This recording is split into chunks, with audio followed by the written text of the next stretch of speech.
ఈ ఎంసెట్ లేదా ఎఫ్సెట్లో మంచి ర్యాంక్ రాని విద్యార్థులకు బెస్ట్ ఆల్టర్నేటివ్ సిఎస్ఈఎంఏ కోర్సులు అడ్మిషన్లు జరుగుతున్నవి.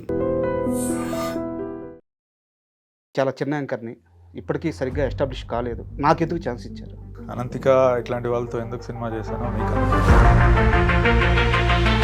ఇప్పుడు 8 వసంతాల్లో కానీ దేవుళ్ళ రెఫరెన్స్ చాలా ఎక్కువ కనిపిస్తుంది సినిమాలో. ఆ కాశీలో జరిగే సీక్వెన్స్లో ఒక రేప్ సీన్, ఒక సీనియర్ జర్నలిస్ట్ కూడా దాన్ని అపోజ్ చేశారు. మీరు సీన్ని చూసుకుంటే ఆ సీన్ యొక్క డైనామిక్స్, అందులో నాకు ఒక భక్తుడు కావాలి. ఎందుకంటే సీన్ భక్తి చుట్టూ రిలేట్ అయ్యింది.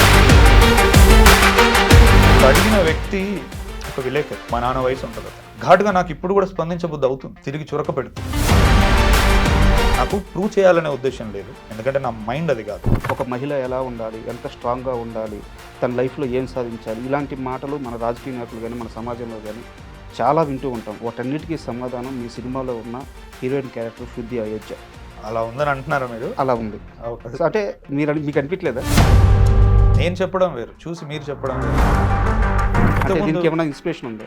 విమెన్ ఆర్ వెరీ కండిషన్డ్ అండి. అంటే ఇది నేను తాపి ధర్మారావు గారి పెళ్లి పుట్టుపూర్వోత్తరాల పుస్తకం చదివాను. It's very powerful book. Dialogues విషయంలో మీరు అంత పర్టికులర్గా ఉండడానికి కారణం ఏంటి? అంటే నన్ను అడిగారు, మీరు ఇన్ఫార్మల్గా ఉంచవచ్చు కదా కాన్వర్జేషన్స్ అంటే. నేను అంటే ఇన్ఫార్మల్గా ఉంచడానికి దాన్ని క్రాఫ్ట్ అన్న.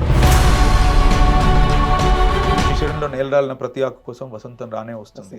ఈ అనంతిక క్యారెక్టర్ ఏదైతే ఉందో, మీరు ఒక మాట అన్నారు ప్రెస్ మీట్లో మాట్లాడుతూ, నువ్వు ఇలాగే ఉండు. ఇప్పుడు దీనికి కూడా నాకు డబ్బు వద్దు, నాకు మంచి కథ ఉంటే చాలు అని అనుకుంది కాబట్టి that is something that needs to be said. But cinema industry అలా ఉంచుద్దంటారా? అలా ఉంచదు కాబట్టి ఆమె నేను ఉండు అంటే. మనో సినిమా విషయానికి వస్తే లైటింగ్ అనేది చాలా డార్క్గా ఉంటుంది. ఈ 8 వసంతాల విషయానికి వచ్చే చాలా బ్రైట్గా ఒక పెయింటింగ్ లాగా ఉంటుంది. ఎంత కష్టం వచ్చినా పైకి ఆమె ఉత్తుంగ తరంగం లెక్క పైకి వచ్చే ఒక పాజిటివ్ కథ. సో ఇందులో లైట్ ఎక్కువ కనపడాలి. ప్రేమ కథలను ఇంత అద్భుతంగా చెప్తున్నారు. ఎక్కడో కాడ ఆ ప్రేమ మీ దాకా వచ్చి ఉంటుంది. జీవితంలో మనకు మళ్ళీ ఎప్పుడు ఇంకే వ్యక్తి మీద అది కలగదు. అది ఒకసారికే కలుగుతుంది, అది అలానే ఉండిపోతుంది. బ్రేకప్ అంటే ఈ రోజుల్లో ఎవరికి ఉండదు. Hi, welcome to I dream. 8 వసంతాలు ఒక మంచి కవిత్వం లాంటి సినిమా. కొన్ని రోజుల క్రితం రిలీజ్ అయిన ఈ చిత్రం విమర్శకుల నుంచి చాలా ప్రశంసలు పొందింది. ఇప్పుడు ఆ చిత్ర దర్శకుడు ఫణీంద్ర నాథ్ శెట్టి గారు మనతో ఉన్నారు. ఆయన్ని అడిగి మరిన్ని విషయాలు తెలుసుకుందాం. Hi sir. Hi sir, movie release అయినాక ఐ థింక్ ఇదే ఫస్ట్ ఇంటర్వ్యూ అనుకుంటాను. అవునండి. అండ్ ఇక్కడ నాకు డౌట్ ఉంది. చెప్పు. ఇండస్ట్రీలో చాలామంది టాప్ యాంకర్స్ ఉన్నారు. నాకు తెలిసి మిమ్మల్ని చాలామంది అప్రోచ్ కూడా అయి ఉంటారు. అండ్ మూవీ రిలీజ్ అయినాక ఒక సక్సెస్ అయింది. అండ్ మీ చుట్టూ కొన్ని కాంట్రవర్షియల్ నచ్చినాయి. మీరు అవి ఓపెన్ అయ్యి మాట్లాడాలంటే, చెప్పుకోవాలంటే ఒక పెద్ద టాప్ యాంకర్లు ఎవరైనా మీరు చూస్ చేసుకోవచ్చు. ఓకే, నా వెనక ఐ డ్రీమ్ అనే ఒక బ్రాండ్ ఉంది. బట్ నేను చాలా చిన్న యాంకర్ని, ఇప్పటికీ సరిగ్గా ఎస్టాబ్లిష్ కాలేదు. బట్ నాకెందుకు ఛాన్స్ ఇచ్చారు? నేను ఎందుకైతే అంటే అనంతిక ఇట్లాంటి వాళ్ళతో ఎందుకు సినిమా చేశానో మీకు అందుకే ఇస్తున్నా. అంటే నాకు చేసే పని మీకు తెలిసిందై ఉండాలి. ఓకే, మీరు దేనికోసం ఆశించి ఇది చేయట్లేదు. ఒక మంచి సినిమా జరుగుతున్న వాటి గురించి నిజంగా మాట్లాడాలని అనుకున్నారు కాబట్టి మన ఇద్దరం ఇక్కడ కూర్చున్నాం. ఓకే, అంటే ఈ క్వశ్చన్ ఎందుకు అడగాల్సి వచ్చిందంటే సార్, అంటే కొంతమందిని మీకోసం అప్రోచ్ అయినప్పుడు మీకు ఇంటర్వ్యూ ఇస్తాడా, అతను అంటే ఇంటర్వ్యూ ఇచ్చినా మీకు పూర్తిగా సమాధానం చెప్తాడా, ఈవెన్ మధ్యలో నుంచి కూడా వెళ్ళిపోవచ్చు, తన బిహేవియర్ కొంచెం అని నేను విన్నాను అనమాట.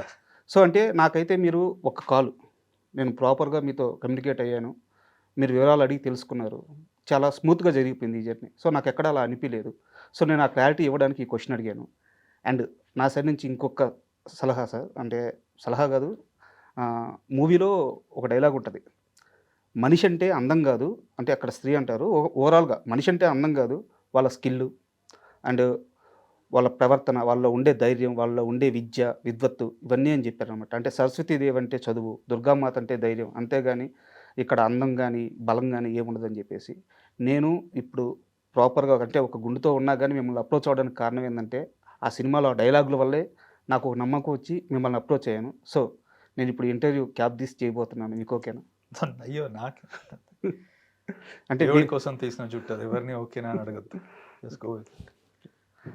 సార్, మూవీ రిలీజ్ అయింది అండ్ ఓ మంచి సక్సెస్, మీకు వచ్చిన బెస్ట్ కాంప్లిమెంట్ ఏంటి? రెండు ఉన్నాయి. ఓకే, రెండు చెప్పుకోదగినాయి కాబట్టి చెప్తున్నాను. ఒక అబ్బాయికి ఎప్పుడో ఒక 8 years బ్యాక్ బ్రేకప్ అయిందంట. ఓకే. సో తనకి ఆ అమ్మాయి వెళ్ళిపోయేటప్పుడు నీ వల్లే నేను ఇట్లా అయిపోయాను అని వెళ్ళిపోయిందంట. ఉమ్, సో 8 సంవత్సరాల నుంచి తను అదే ప్రశ్నతో ఉన్నాడంట. ఓకే. పాపం ఆ సమాధానం ఎక్కడ దొరక్క ఉమ్, ఇంటర్వెల్లో ఎప్పుడైతే శుద్ధి ఎవరి వల్ల ఎవరికి ఏమి అయిపోరు ఉమ్, లోపలేదో పెట్టుకొని దాస్తూ బయటికి నిజం చెప్పలేక చెడ్డోళ్ళని చేసి వెళ్ళిపోతారు అనే దాంతో అతను ఆ రోజు ఏడ్చి బాగా నిద్రపోయాడంట. ఓకే. అంటే నేను దాన్ని దేంతో కొలవలేను, ఏ మెట్రిక్తో నేను దాన్ని కొలవలేను. అంటే ఒక మనిషి ఆల్మోస్ట్ 7-8 సంవత్సరాలు, ఇంకోటి అతని వయసు కూడా ఆల్మోస్ట్ ఒక 22-23 ఉంది. ఓకే. సో ఒక 7-8 సంవత్సరాల నుంచి తనకి సమాధానం దొరకంది ఒక సినిమాలో దొరికింది అన్నప్పుడు నాకు ఇంకదే నాకు బెస్ట్ కాంప్లిమెంట్. సినిమా ఎలా తీసామనేది కాదు, ఎక్కడికో అంటే నేను ఆల్రెడీ ప్రీ రిలీజ్ ఈవెంట్లో కూడా చెప్పా, మనకు మనసుకు సంబంధించిన ప్రశ్నలు ఏమైనా ఉంటే సమాధానం దొరుకుతుంది 8 వసంతాలు. అవును. అదే అతని మాటల్లో నిజమైంది. ఇంకొకటి, ఒక అమ్మాయి వాళ్ళ మదర్, ఇట్స్ వెరీ అన్ఫార్చునేట్, ఒక 6-7 మంత్స్ బ్యాక్ కాలం చేసింది. సో ఆమె అన్నిటికీ దూరంగా ఉంది ఇన్స్టాగ్రామ్ వేటికైనా, యూ కెన్ అండర్స్టాండ్. అవును. సో వాళ్ళ అన్నయ్య ఎక్కడో ఇంటర్వ్యూస్ చూస్తూ ఏంటి ఇంత కాన్ఫిడెంట్గా ఉన్నాడు ఒక వ్యక్తి, ఒక సినిమా గురించి, ఒక వర్క్ గురించి, అసలు ఏం తీశాడు చూద్దాం అని చెప్పేసి ఇద్దరు వెళ్ళారు. ఓకే. వెళ్తే ఆ అమ్మాయి చూసి బాగా కదిలిపోయి ఏడ్చేసి కేవలం నాకు మెసేజ్ పెట్టడానికి ఆ అమ్మాయి ఇన్స్టాగ్రామ్లోకి మళ్ళీ వచ్చి ఓకే. మాట్లాడి చెప్పింది, అంటే నేను ఎన్నో బాధల్లో ఉన్నాను సార్ ఇన్ని రోజులు, కానీ నాకు సాంత్వన దొరికింది. ఈ రెండు నాకు మీరు అడిగిన వెంటనే గుర్తొచ్చాయి, ఓకే. ఎందుకంటే అవి ఫ్రెష్, నిన్న మొన్న జరిగిన. అండ్ నాకు వినిపించిన బెస్ట్ కాంప్లిమెంట్ ఏంటంటే 36 సంవత్సరాలు అయింది గీతాంజలి వచ్చి, ఇది మోడర్న్ గీతాంజలి లాగుంది. అంటే ఆ ప్రజెంటేషన్ కానీ, ఆ హిల్ స్టేషన్లో చేసిన షూట్స్ కానీ, ఆ లొకేషన్స్ కానీ, ఆ క్యారెక్టరేషన్స్ కానీ, సో ఇది మోడర్న్ గీతాంజలి లాగా ఉంది అని చెప్పేసి నేను విన్న కాంప్లిమెంట్. సో 36 సంవత్సరాల దాకా ఏ సినిమాకి ఇలాంటి గౌరవం దక్కలేదు. సో ఈ కాంప్లిమెంట్ని ఎలా చూస్తారు? నేను తీసుకోను అది. ఓకే. ఎందుకంటే నేను ఇప్పుడు కాదు, ఏబిఎన్ ఆంధ్రజ్యోతికి నేను 22 years ఉన్నప్పుడే చెప్పాను, దయచేసి ఎవరిని ఎవరితో పోల్చొద్దు అని. అంటే పోల్చేవాడికి పాపం ఏదో దొరక్క వాడు పోలుస్తాడు కానీ అది నేను తీసుకోలేను. ఓకే. అంటే గీతాంజలి అనేది అది వేరే కావ్యం. అంటే ఇద్దరు చనిపోతున్నా, చావు దగ్గర అవుతున్నా కూడా వాళ్ళలో ఉన్న ఆ మాత్రం కొంచెం మంచితోనే వాళ్ళు బతకగలరు ఆ కొద్ది రోజులు అనేది. నేను ఇంకోటి ఏదో ఎక్స్ప్లోర్ చేశాను, హుందాతనం కానీ, నిలబడ్డం కానీ, కేవలం ఒకటే సెట్టింగ్లో జరగడం వల్ల ఆ ఫీల్ వచ్చింది తప్ప మిగతాది ఏది కాదు, కాబట్టి నేను అది తీసుకోలేదు.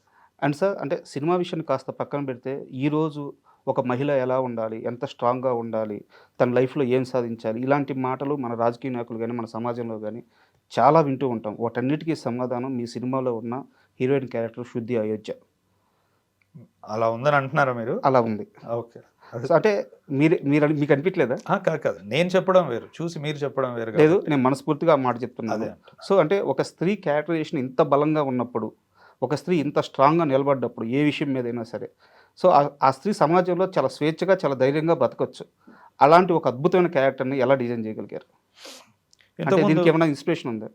అంటే స్పెసిఫిక్ ఇన్స్పిరేషన్ అని కాదు, ఇంతకుముందు ఇంటర్వ్యూస్లో కూడా, సుమగారి ఇంటర్వ్యూలో కూడా నేను అదే చెప్పాను. అంటే నేను చాలా స్ట్రాంగ్ ఉమెన్ చుట్టూ నేను పెరిగాను చిన్నప్పటి నుంచి. ఓకే. మా అత్తయ్యల్ని కానీ, మా ఇంటి పరిస్థితులు కానీ నేను చూస్తూ, అండ్ నేను లిటరేచర్కి ఎక్స్పోజ్ అయినప్పుడు కూడా నేను స్ట్రాంగ్ పాత్రలకి ఎక్స్పోజ్ అయ్యాను. అంటే సీతమ్మ కానీ, ద్రౌపది కానీ, ఇలాంటి వాళ్ళు అంటే చాలా కష్టం మోస్తూ కూడా ఆ మొహం మీద చిరునవ్వు అనేది ఎప్పుడు పొడగొట్టుకొని వాటిని నేను ఇంబైబ్ చేసుకున్నప్పుడు తిరిగి నేను ఫిలిం రాసేటప్పుడు ఓకే తెలియకుండా అది వస్తుంది. బట్ చిన్నపాటి సామాజిక బాధ్యత నాకు ఎక్కడ ఉండేది అంటే, విమెన్ ఆర్ వెరీ కండిషన్డ్ అండి. అంటే ఇది నేను తాపి ధర్మారావు గారి పెళ్లి అని పుట్టుపూర్వోత్తరాల పుస్తకం చదివాను ఒకసారి. It's a very powerful book. అంటే నీకు ఏం జరిగింది అసలు ఈ ఎంటైర్ ఎవల్యూషన్ ప్రాసెస్లో ఒక 100 సంవత్సరాల్లో ఎంత కండిషన్ చేయబడ్డారు విమెన్ అనేది నాకు అందులో నుంచి తెలిసింది. అది పలు రీజన్స్ అయి ఉండొచ్చు, పొలిటికల్ అయి ఉండొచ్చు, కల్చరల్ అయి ఉండొచ్చు, ఏదైనా రీజన్స్ అయి ఉండొచ్చు. బట్ ఎక్కడో చాలా మట్టుకు ఒక మగాడికి ఎలా ఉండాలి, ఎలా ఉండద్దు అనేది ఎవరూ చెప్పరు. అమ్మాయికి వచ్చేటప్పటికి ప్రతి ప్రతి ప్రతి స్టేజ్లో తన లైఫ్లో ఒక ఆంక్ష ఉంటూ ఉంటుంది. అది చూసినప్పుడు నాకు ఏదో స్ట్రాంగ్ ఎన్కౌంటర్ అని కాదు, అట్లీస్ట్ నా ఫిలిమ్స్లో అలా ఉండకూడదు వాళ్ళు అనుకుంటా. నేను ప్రపంచాన్ని మార్చే శక్తి నాకు లేదు, కాగితం నా రచన, ఇందులో ఇదే నా ప్రపంచం. సో అందులోనే అట్లా ఎక్స్ప్లోర్ చేస్తూ ఉంటా. చాలామంది అమ్మాయిలు ఆల్మోస్ట్ నాకు ఈ 1 weekలో నేను ఒక 3000 మెసేజ్లకు రిప్లైలు కొట్టుంటాను. ఓకే. అంటే ప్రతి ఒక్కరికి నేను టైం తీసుకొని, ఈవెన్ దో హెల్త్ అది ఇది బాగాలేకపోయినా, ఎందుకంటే మళ్ళీ అవకాశం రాదు, పోతుంది ఆ మూమెంట్.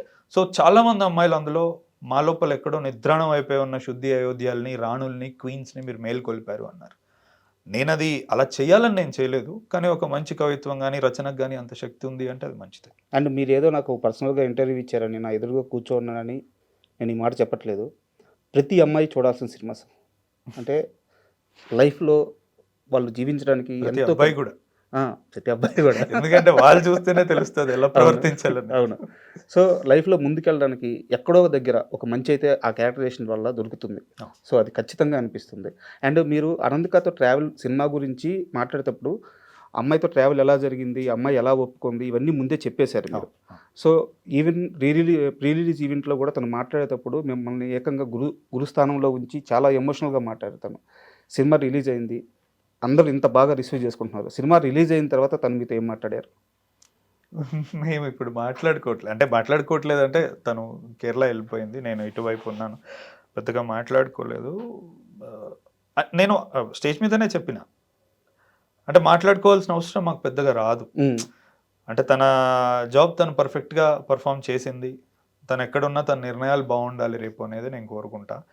కలవాలని ప్రయత్నించింది ఆ అమ్మాయి, ఓకే, ఎందుకో తనకి కుదరలేదు, నాకు బాలేక కుదరలేదు. ఓకే. మూవీలో అంటే మీ మూవీస్లో అన్నిటికంటే బాగా డిఫరెంట్గా కనిపించే క్రాఫ్ట్ వచ్చేసి రైటింగ్. సో ఈ రైటింగ్ విషయానికి వచ్చేలేకే మీరు చాలా దగ్గరలో కూడా దీని మీద మాట్లాడారు.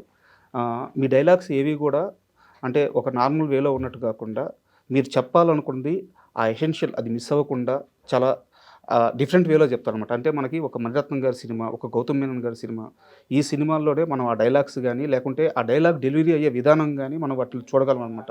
అండ్ మీరు తీసుకునే సబ్జెక్ట్కి అవి కరెక్ట్గా యాప్ట్గా సరిపోతాయి కూడా. సో డైలాగ్స్ విషయంలో మీరు అంత పర్టికులర్గా ఉండడానికి కారణం ఏంటి?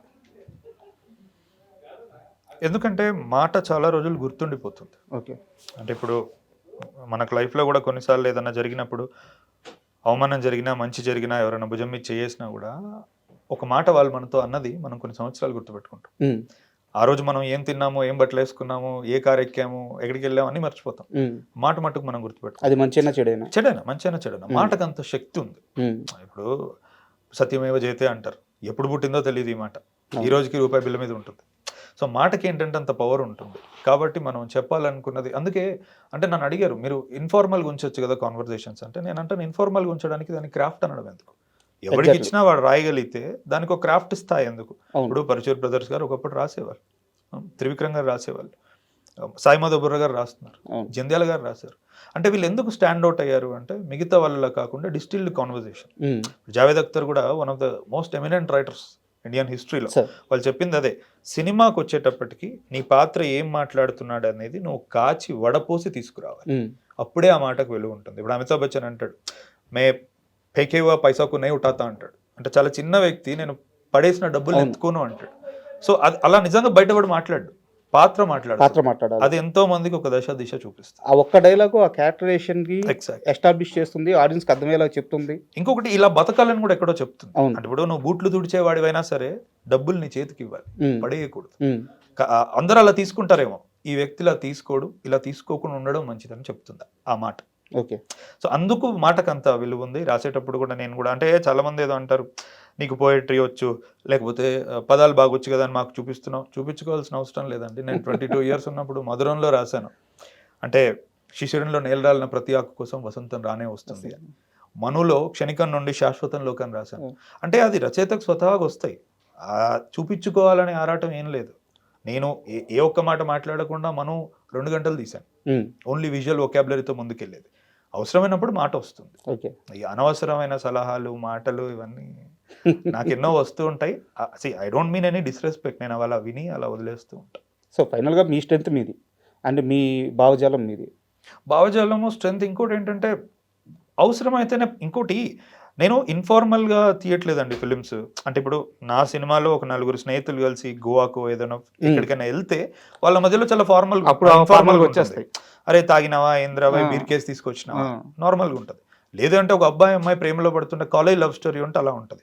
నా పాత్రలు స్వతహాగా ఇప్పుడు మనులో చూస్తే అతను ఆర్టిస్ట్, ఆ అమ్మాయి ఫోటోగ్రాఫర్, ఇందులో వీళ్ళిద్దరు రచయితలు. మొదటి అబ్బాయి మ్యూజిక్ నేర్చుకుంటూ ఉంటాడు. సో ఎంతో కొంత కళ కొంచెం అలవాటు ఉన్న వ్యక్తి మాట్లాడే విధానం వేరే ఉంటుంది. నేను స్టార్టింగ్లో అందుకే సార్ అనిందంటే ఆ డైలాగ్స్ మీరు తీసుకునే కథలకి ఆ పాత్రలకి కరెక్ట్గా సరిపోతాయి అని చెప్పి నేను అందుకే అనింది. అండ్ మీరు ఇందాక మధురం ప్రస్తావన తీశారు కాబట్టి నాకు ఒక క్వశ్చన్ సార్. మధురం సినిమాలో స్టార్టింగ్లోనే సావిత్రి గారి ప్రస్తావన వస్తుంది. అండ్ మీరు ఈ సినిమాలో ఒక హీరోయిన్ క్యారెక్టరేషన్ రాసిన విధానం చాలా అద్భుతంగా ఉంది. అంటే ఆమె గురించి చెప్పడానికి అంత పెద్ద కథ ఉంది, అంత పెద్ద క్యారెక్టరేషన్ ఉంది, అంత గొప్ప మనిషి ఆమె. సో మీకు అప్పుడే ఆమె మీద అంత ప్రేమ ఉన్నప్పుడు, ఇంత స్ట్రెంత్ ఉన్నప్పుడు మీరెందుకు సావిత్రి గారి బయోపిక్ గురించి ఆలోచించలేదు, లేదా ఆలోచించారా? జెన్యున్లీ స్పీకింగ్, ఆ గార్లపాటి పల్లవి గారి అభినేత్రి సావిత్రి పుస్తకం చదివిన వెంటనే ఓకే, అరే ఇది సినిమాగా తీస్తే బాగుంటుంది అని అనుకున్నా. ఓకే, చదివిన వెంటనే అలా అనుకున్నాను. షార్ట్స్ కూడా ఆవిడ ఎప్పుడైనా మామూలుగా సావిత్రి గారు నిర్ణయం తీసుకున్నప్పుడు ఆమె లెఫ్ట్ హ్యాండ్ సౌత్ పా కాబట్టి ఎడమ చేత అలా బిగిస్తుంది. సో డాలీ ఇన్ షార్ట్స్ ఇవన్నీ నేను జనరల్గా ఊహించుకున్నాను అది చదివినప్పుడు. అప్పుడు ఆబ్వియస్లీ అది నాగి తీశాడు. It's in very good hands అన్నట్టు అనుకో. ఓకే. అయితే మీకు ఇప్పుడు మళ్ళీ పల్లవి గారిది నేను సుబ్బలక్ష్మి గారి ఎంఎస్ సుబ్బలక్ష్మి గారి బయోగ్రఫీ చదువుతున్నాను. ఇప్పుడు నేను అనుకుంటున్నాను ఇది నేను తీస్తే ఎలా ఉంటుంది అని. ఇన్ఫాక్ట్ అనంతగానే వస్తుంది మైండ్లో. ఎందుకంటే ఆ అమ్మాయికి కూడా కర్ణాటక వచ్చు, అది ఇది అంతా. రేపు అది ఎవరైనా తీస్తే తీయచ్చు. మీదే నెక్స్ట్ ప్రాజెక్ట్ అవ్వచ్చా? లేదు, నా నెక్స్ట్ ప్రాజెక్ట్ వేరే ఉంది. ఓకే, అడుగుతాను సార్, దాని గురించి అడుగుతాను. అండ్ ఇప్పుడు ఈ అనంతిక క్యారెక్టర్ ఏదైతే ఉందో ఆ అమ్మాయి, అంటే తర్వాత కాలంలో మీరు ఒక మాట అన్నారు ప్రెస్ మీట్లో మాట్లాడుతూ, నువ్వు ఇలాగే ఉండు, ఈరోజు ఏదైతే నీ స్ట్రెంత్లా అనుకుంటున్నావో ఈ క్యారెక్టర్ కోసం నాకు డబ్బులు కూడా వద్దని చెప్పి నువ్వు నిలబడ్డావో, ఒక మంచి పాత్రను తీసుకోవాలి, ఒక మంచి కథను తీసుకోవాలి, ఆ కథలో నేను భాగం అవ్వాలి అని చెప్పి నువ్వు నిలబడ్డావు చూడు, నువ్వు ఇలాగే ఉండు అని చెప్పి మీరు అన్నారు. బట్ సినిమా ఇండస్ట్రీ అలా ఉంచుద్దంటారా? అలా ఉంచదు కాబట్టి ఆమె నేను ఉండు అంటున్నాను. అంతే కదా. ఇప్పుడు సినిమా ఇండస్ట్రీ నా చేతిలో లేదు. ఆ అమ్మాయితో నేను ప్రయాణం చేశా కాబట్టి ఆ అమ్మాయికి నేను ఎంత చెప్పగలను అంతే చెప్పాను. ఓకే, మిగతాదంతా ఇంకా కాలం. అండ్ మీరు ఎలా ఉండగలుగుతున్నారు?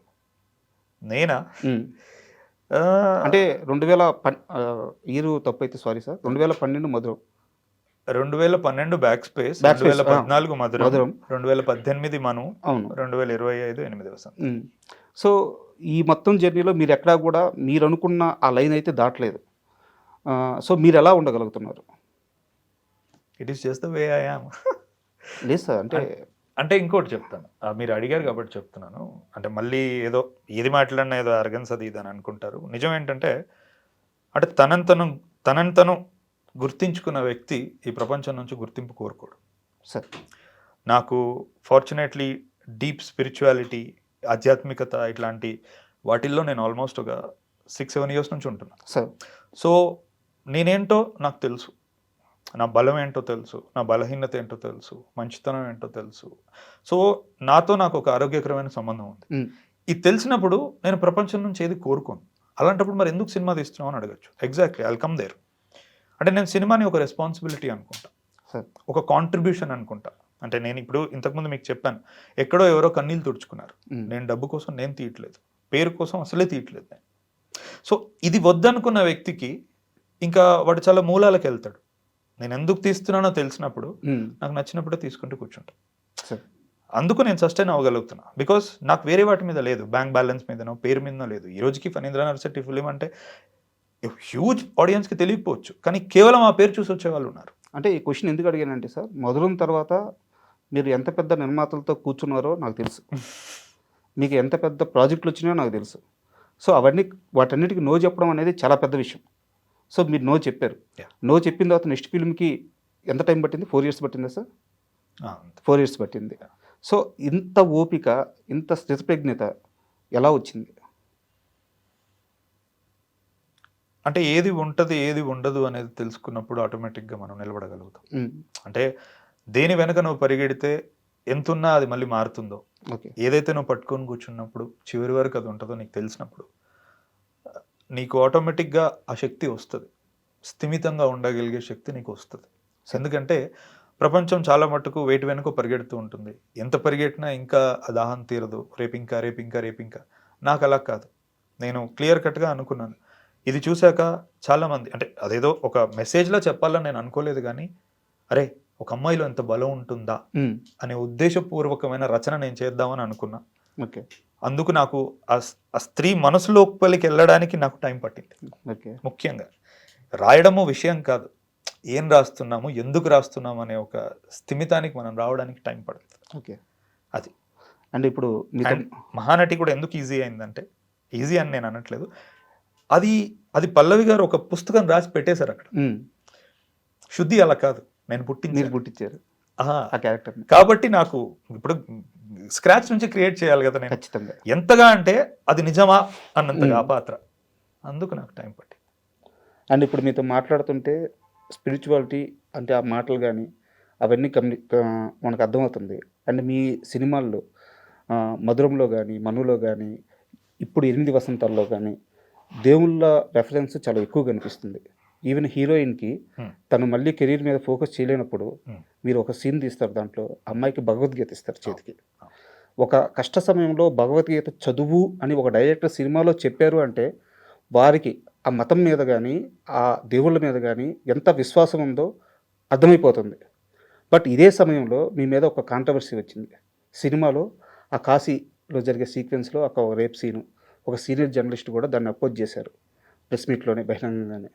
బట్ పర్సనల్గా మీ సినిమాలు చూసిన వ్యక్తిని నేను కాబట్టి మీ మైండ్ సెట్ అది కాదు. మీరు దేవుళ్ళు అంటే ఎంత విశ్వాసంగా ఉంటారో, ఎంత నమ్ముతారో నాకు తెలుసు. ఎక్కడ తేడా జరిగింది సార్? అంటే మీరు ఆ సీన్ని ఎలా డెలివరీ చేయాలనుకున్నారు, వాళ్ళకి ఎలా అర్థమైంది, ఎక్కడ డిఫరెన్స్ వచ్చిందంటారు? ఇది కొంచెం పెద్ద ఆన్సర్ మరి. చెప్పండి సార్. ఓకే. అంటే నాకు దేవుళ్ళనే కాదు, మామూలుగా మనిషి అంటేనే గౌరవం సార్. ఇది నేను 4 కోణాల నుంచి విశ్లేషిస్తా. Very important. మొదటిది సీన్ ఎక్స్ప్లెయిన్ చేస్తాను, తద్వారా ఏంటంటే బెటర్గా అర్థమవుతుంది చాలామందికి. రెండవది ఒక కమ్యూనిటీని ఒక పేరు తీసి, ఇప్పుడు బ్రాహ్మణులకి ఉన్న రేప్కి కనెక్షన్ ఏంటి, ఒక బ్రాహ్మణుడితో మీరు రేప్ లాంటిది చేయిస్తారా, అత్యాచారం మీద పంపిస్తారా అన్నారు, అది ఆన్సర్ చేస్తాను. మూడోది కాశీ లాంటి పరమ పవిత్రమైన చోట రేపులు ఏంటి అని అడిగారు. నాలుగోది కాశీ లాంటి, మళ్ళీ అదే కాశీ లాంటి పరమ పవిత్రమైన చోట మాంసం ఏంటి, మీ సినిమా కోసం మీరు కబేలాలు పెడతారా అని అడిగారు. ఈ 4 కోణాలు నేను ఇప్పుడు స్పృశించి మాట్లాడతా. అందుకే it's going to be a very long answer. First thing, మీరు సీన్ని చూసుకుంటే ఆ సీన్ యొక్క డైనామిక్స్, అందులో నాకు ఒక భక్తుడు కావాలి. ఎందుకంటే సీన్ భక్తి చుట్టూ రిలేట్ అయి ఉంది. నువ్వు ఇప్పుడు ఒక దుర్గామాత విగ్రహాన్ని కానీ ఇంట్లో పూజ జరుగుతుంటే తిరిగి ఆ సీన్ కనెక్షన్లో వాళ్ళ భార్య అతనికి కాల్ చేసి ఆర్తి అయిపోయింది, మీరు ఎక్కడున్నారు దర్శనం కోసం అని అడుగుతారు. అడగడం వల్ల మనకి ఇప్పుడు సీన్ ఓపెనింగ్ నుంచే భక్తులు కావాలి మనకి, భార్యాభర్తలు ఇద్దరు. ఓకే. అండ్ భక్తి అనేది ఏ ఒక్కరి సొత్తు కాదు, ఏ ఒక్క కులం యొక్క సొత్తు కాదు. సాయంత్రం ఎవరైనా సరే ఇంట్లో దీపం ముట్టించి ఆరాధన అనేది ప్రతి ఒక్కరు చేస్తారు. అండ్ కాశీ లాంటి చోట ప్రతి ఒక్కడి నుదుట మీద బొట్టు ఉంటుంది, పడవ నడిపేవాడి దగ్గర నుంచి అరటిపళ్ళు అమ్మేవాడి వరకు. నేను కాశీకి 2 సార్లు వెళ్ళాను, వెళ్ళిన ప్రతిసారి నేను 10 రోజులు ఉన్నాను. సో ఇంకోటి రుద్రాక్షలు అనేది చాలా సహజం అక్కడ వేసుకోవడం. సో ఇప్పుడు నేను క్యారెక్టర్ని అలా డిజైన్ చేసుకున్నాను. ఇది నేనే ఒక కమ్యూనిటీని భంగపరచడానికో వాళ్ళ మీద ఇది కానే కాదు. నాకు భక్తుడు కావాలి. అండ్ కంటికి భక్తుడు ఎలా కనపడతాడు, ఒక విగ్రహానికి పూజ చేయడం, పొట్టు పెట్టుకోవడం, ఏదో ఒక మాల వేసుకుంటే వాడికి భక్తి ఉందని నువ్వు నమ్ముతావు. అలా నేను క్రియేట్ చేశాను. ఇంకోటి, అసలు నేను ఫస్ట్ బ్రాహ్మణులను తక్కువ చేసి చూపించానడానికి ఆధారం లేదు అక్కడ. ఎందుకంటే ఆ అమ్మాయి అతని గొంతు పట్టుకుని ఏమంటుంది, అందరూ మగాళ్ళు ఒకలా ఉండరని నమ్మి నీతో వచ్చానంట తప్ప అందరూ బ్రాహ్మణులు ఒకలా ఉండరని నమ్మి నీతో వచ్చాను అమ్మాయి అనదు. సో ఇప్పుడు అక్కడ సీన్ని మనం కొంచెం మతి స్థిమితం సరిగ్గా ఉన్న వాళ్ళకి చూస్తే ఎటువంటి మనోభావం దెబ్బతినకుండా చాలా క్లియర్గా అర్థమవుతుంది అతను ఏం చెప్తున్నాడు అనేది. ఓకే. ఇంకోటి, సనాతన ధర్మం గురించి క్వశ్చన్ వేస్తే ఒక ఆడపిల్లని దుర్గామాతతో పోల్చి ఒక అమ్మవారి స్థాయికి నేను తీసుకొద్దాం అనుకొని రాసిన సీన్ అది. ఇంకోటి, మీరన్నట్టు కష్ట సమయంలో మొత్తం ఇంకా ఆమెలో శారీరక మానసిక శక్తి పోయి ఆమె మీద ఒక 10 మంది మగాళ్ళలా పడ్డప్పుడు భగవద్గీత యొక్క పవర్ ఏంటో చూపిద్దాం అనుకున్నది. అంటే ఇంకా దేన్ని ఆధారం చేసుకొని క్వశ్చన్ చేస్తున్నారో ఫస్ట్ నాకు అర్థం అవ్వట్లేదు. నేను ఇప్పటి వరకు దాని గురించి పెద్దగా ఎక్కడ ఎందుకు మాట్లాడలేదు అంటే, కొన్ని 100 మంది ఆ రోజు నుంచి నా దాంట్లో అకౌంట్లు ఉన్న వాళ్ళే, అన్నా మేము బ్రాహ్మణ్ అని, అమ్మాయో అబ్బాయో అసలు మాకే ఇలా అనిపించలేదు అని వాళ్ళందరూ నాకు చెప్పారు. కాబట్టి సీన్ ఇప్పుడు నేను మళ్ళీసారి క్లియర్గా చెప్పాను, ఎవరైనా అర్థం కాని వాళ్ళకి పర్స్పెక్టివ్ మార్చుకోండి అని, కొత్తగా చూసే వాళ్ళకి ఓకే ఇదా రచయిత అనుకున్నది. ఇంకోటి, మేము ఆల్రెడీ సెన్సార్తో కూడా కోఆపరేట్ చేసాం. ఎందుకంటే నాకు ఎక్కడో మనసులో ఏదో పొరలో కూడా నాకు లేదండి, పలానా వాళ్ళ నేను అందుకే అన్నా, దేవుడి మీద కాదండి, నాకు మనిషి మీద కూడా గౌరవం. నువ్వు ఎవరు ఏంటనేది నాకు అనవసరం. నేను ఎప్పుడూ ఒక మనిషిని కించపరచను, అది అసలు నార్మల్గా నేను మాట్లాడేటప్పుడే కించపరచను. ఇంకా సినిమాటిక్గా అలాంటి ఉద్దేశం కూడా నాకు లేదు. సో అది నేను చాలా క్లియర్గా ఎస్టాబ్లిష్ చేశాను. అది నా మాటలో ఎక్కడా లేదు, ఏదీ లేదు. పులోమని దాన్ని పట్టుకొని వచ్చి మాట్లాడారు. సరే, అంటే వాళ్ళు ఆ రోజు మాట్లాడిన తీరు మీరు గమనిస్తే ప్రెస్ మీట్లో స్వరాన్ని పెంచి అక్కడున్న పిల్లల్ని ఏదో సంతలో పశువుల్లా చూస్తూ అలా మాట్లాడారు. అంటే చాలామంది తర్వాత నాకు మెసేజ్ చేశారు, కింద ఓపెన్ కామెంట్స్లో ఉన్నాయి, మీరుండుంటే అయిపోయేది. అంటే నేను వాళ్ళకు కూడా చెప్తున్నా, ఆ, అంటే ఇప్పుడు అడిగిన వ్యక్తి ఒక విలేకరి సార్. మా నాన్న వయసు ఉంటుంది అతనికి. సార్. ఘాటుగా నాకు ఇప్పుడు కూడా స్పందించబుద్ధి అవుతుంది, తిరిగి చురక పెడుతూ. కానీ ఎందుకో అంటే నేను ఎక్కడో బై చాయిస్ వద్దనుకుంటున్నాను. ఇప్పుడు మీకు తెలుసు ఇన్ని రోజుల నుంచి ఇది ఉడుకుతుంది, మీరు అడిగినప్పుడు నేను బద్దలవచ్చు, కానీ ఎక్కడో నేను సంస్కారంతో ఆగుతున్నా. తేడా ఉండాలి అక్కడ మాట్లాడిన వ్యక్తికి, ఇక్కడ నాకు. ఇదే చెప్తుంది ప్రజలకి నా ఉద్దేశం ఏంటి, నా మనస్తత్వం ఏంటి. ఇది మొదటి కోణం. రెండోది బ్రాహ్మణులు ఉన్న రేపు. ఫస్ట్ థింగ్ అండి, ఏ ఒక్కరైనా భూమి మీద పలానా కులం కానీ, పలానా మతం కానీ, పలానా జాతీయతలు పుట్టిన వాళ్ళు చాలా సేఫ్ పీపుల్ అనుకుంటే పోలీస్ శాఖలు అన్ని వాళ్ళనే తీసుకుంటాయి. అంటే మనం ఇంకా ఆలోచించాల్సిన పని లేదు దాని గురించి. అలా నేనే అవమానించట్లేదండి. నేను ఇప్పుడు ఒక క్రైమ్ అనేది ఎక్కడైనా జరిగింది అంటే అది ఆ దేశ కాలమైన పరిస్థితులు బట్టి, ఆ ప్రాంతం బట్టి, అక్కడ ఉన్న మనస్థితి బట్టి క్రైమ్ అనేది జరుగుతుంది. అంతే అంతే. నీ వ్యక్తిగత నమ్మకాల నుంచి క్రైమ్ జరగడం జరగకపోవడం అనేది ఉండదు. ఇప్పుడు సరే మీరు అన్నారు, నాకు ప్రూవ్ చేయాలనే ఉద్దేశం లేదు, ఎందుకంటే నా మైండ్ అది కాదు. నేను అంటే బ్రాహ్మణులు ఇలాంటి వాళ్ళు, పలానా కమ్యూనిటీ ఇలాంటి వాళ్ళని నాకు ఇప్పుడు ఇక్కడ మాట్లాడాలని లేదు. కానీ మీరు లేవనెత్తినందుకు నేను ఏమంటున్నా, ఇప్పుడు యూట్యూబ్ ఉంటుంది అందరికీ, ఇది చూసే వాళ్ళకి ఏమంటే ఇంకో ట్యాబ్ ఓపెన్ చేసుకొని వాళ్ళు చూసుకోవచ్చు. సరూర్ నగర్ ప్రీస్ట్ అని మీరు కొట్టండి. అవును, 2 సంవత్సరాల క్రితం ఏం జరిగింది అంటే గుడికి వచ్చే భక్తులతో అసభ్యంగా ప్రవర్తించడం. ఇప్పుడు పూజారి అంటే ఎవరండి, మనం ఒక 10 రోజులు ఒక 10 నిమిషాలు మనం గుడికి వెళ్తేనే మనలో పాజిటివ్ వైబ్రేషన్ వస్తుంది, ఘంటానాదానికి, దేవుడి ప్రెజెన్స్కి. అట్లాంటిది నువ్వు నిత్యం ప్రధాన అర్చకుడు అండి అతను మైసమ్మ గుడిలో ప్రధాన అర్చకుడు అంటే నువ్వు దేవుడికి చాలా దగ్గరగా ఉంటావు. అలాంటప్పుడు కూడా అతని మానసిక పరిస్థితిలో అక్రమ సంబంధం కానీ ఇంకోటి కానీ పెట్టుకొని పాపం ఆ అమ్మాయిని చంపి మ్యాన్ హోల్లో పెట్టి పైన సిమెంట్ పెట్టారు. అంటే నువ్వు ఏదైతే ఒక కులం పేరు తీసుకొని మాకు రేపు అంటగడతావా అంటే నేను తిరిగి ప్రశ్న అడుగుతున్నాను. నేను అడగట్లేదు, సమాజం అడుగుతాను. అక్కడ కులం కాదు కదా సార్, ఆ వ్యక్తి మానసిక స్థితి అది ఇది అర్థం చేసుకోలేక ఇప్పుడు బ్రాహ్మణుడు రేపు ఏంటి అనే పదం అతను మాట్లాడాడు కాబట్టి నేను అడుగుతున్నా ఈ విషయం. ఎవరైనా సరే రాజైనా పేదైనా మానసిక స్థితి బట్టి నేరం అనేది చేస్తాం ఏంటి, ఇది కూడా నేను చెప్పాలా. ఇప్పుడు నువ్వు ఒక విలేకరివి, సమాజ స్థితిగతులు ఏంటి, అవగాహన పరిస్థితులు నీకుండాలి. రచయితగా దర్శకుడిగా నేనే పెన్ను పట్టుకున్నప్పుడు ఇంత బాధ్యతాయుతంగా తెలుసుకొని ప్రవర్తిస్తున్నా. 100 మంది, లక్షల మంది, కోట్ల మంది చూసే ముందు నువ్వు ఒక ప్రశ్న లేవనెత్తే ముందు ఏం తెలుసు, ఎంత తెలుసు అని నువ్వు సమీక్షించుకొని నువ్వు అడగవు ఆ ప్రశ్న. అంటే నేను చెప్పేది ఏముందండి, అందులో ప్రజలు చెప్తున్నారు. కిందెళ్ళి కామెంట్లు చూస్తుంటే ఇప్పుడు నాకు అంటే నేను ఇప్పుడు ఫోన్ తీసి చూపించవచ్చు. ఒక అమ్మాయి ఆల్రెడీ నాకు మెసేజ్ కూడా పెట్టింది, రేపు మీరు ఈ విషయం గురించి మాట్లాడితే పలానా విలేకరికి నా సమాధానం చెప్పండి. నాకు ఇంకా అల్లరి చేయాలని లేదు కాబట్టి నేను ఫోన్ బయటికి తీయట్లేదు. ఇలాంటి ఎన్నో వచ్చినాయి. మూడో కోణం, అంటే కాశీ లాంటి పరమ పవిత్రమైన చోట రేపేంటి అన్నారు. 2 నెలల క్రితం అండి, ఇదే యూట్యూబ్లో వారణాసి గ్యాంగ్ రేప్ అని కొట్టండి. 23 మంది ఒక ఆడపిల్లని, అంటే 12th అమ్మాయి, వారం రోజుల పాటు అబ్డక్ట్ చేసి, డ్రగ్ చేసి, అసాల్ట్ చేసి రేప్ చేశారు. జరిగింది సార్. ఎక్కడ జరిగింది ఇది? అక్కడే కదా. అంటే అంటే ఎవడో తప్పు చేయడం వల్ల ఆ చోటు పాడవదు, అందరూ మంచోళ్ళు ఉండడం వల్ల ఆ చోట్లో ఏ తప్పు జరగదు అనేది మూర్ఖత్వం నేను అనేది. ఇప్పుడు కెలిడోస్కోప్ సిటీ అని ఒక పుస్తకం ఉంటుంది. ఒక ఫారినరు ఇండియాకు వచ్చి 1 year వారణాసిలో ఉండి ఆ పుస్తకం రాశాడు. అంటే నాకు వారణాసి అంటే చాలా ఇష్టం, కానీ కేవలం వారణాసి అంటే విశ్వనాథ్జీ టెంపుల్, ఈ ఘాట్స్ స్పిరిచువల్ థింగో కాదు. అటువైపు వారణాసిలో చాలా వెల్ ముస్లిం పాపులేషన్ కూడా ఉంది. ఈ రోజుకి వాళ్ళు అక్కడ బనారసి సిల్క్స్ అనేది నేస్తారు. ఇక్కడ నుంచి నీకు ఎక్కడో ప్యారిస్ ఫ్యాషన్ వీక్కి వాళ్ళు ఆ బట్టలు పంపిస్తూ ఉంటారు. బిహెచ్యూ ఉంది, అల్లర్లు అవుతూ ఉంటాయి అక్కడ. అంటే కాశీకి చాలా ఉన్నాయి, మల్టీ డైమెన్షనల్ ప్లేస్ అది. నువ్వు ఏం తెలియకుండా ఒక 3 రోజులు 4 రోజులు నువ్వు కేవలం ఒక భక్తుడిలా వెళ్ళిపోయి వచ్చి అంతే దాన్ని ఆపాదించుకోకూడదు కదా. ఇప్పుడు అంతమంది ముస్లిమ్స్ ఉన్నారు, వాళ్ళు మీట్ తినాలనుకుంటే గాల్లో నుంచి వస్తుందా మీటు? అక్కడేగా కొట్టేది. కాశీలో స్లాటర్ హౌస్ ఏంటంటే సరే, అదే గూగుల్లో ఓపెన్ చేసుకుని స్లాటర్ హౌసెస్ ఇన్ కాశీ అని టైప్ చేయండి. 2017 వరకు యోగి ఆదిత్యనాథ్ గారు సీఎం అయిన తర్వాత ఇల్లీగల్ స్లాటర్ హౌసెస్ ఏమన్నా ఉంటాయో వాటన్నిటిని బంద్ చేసి పబ్లిక్ హెల్త్ సెంటర్స్ చేశారు.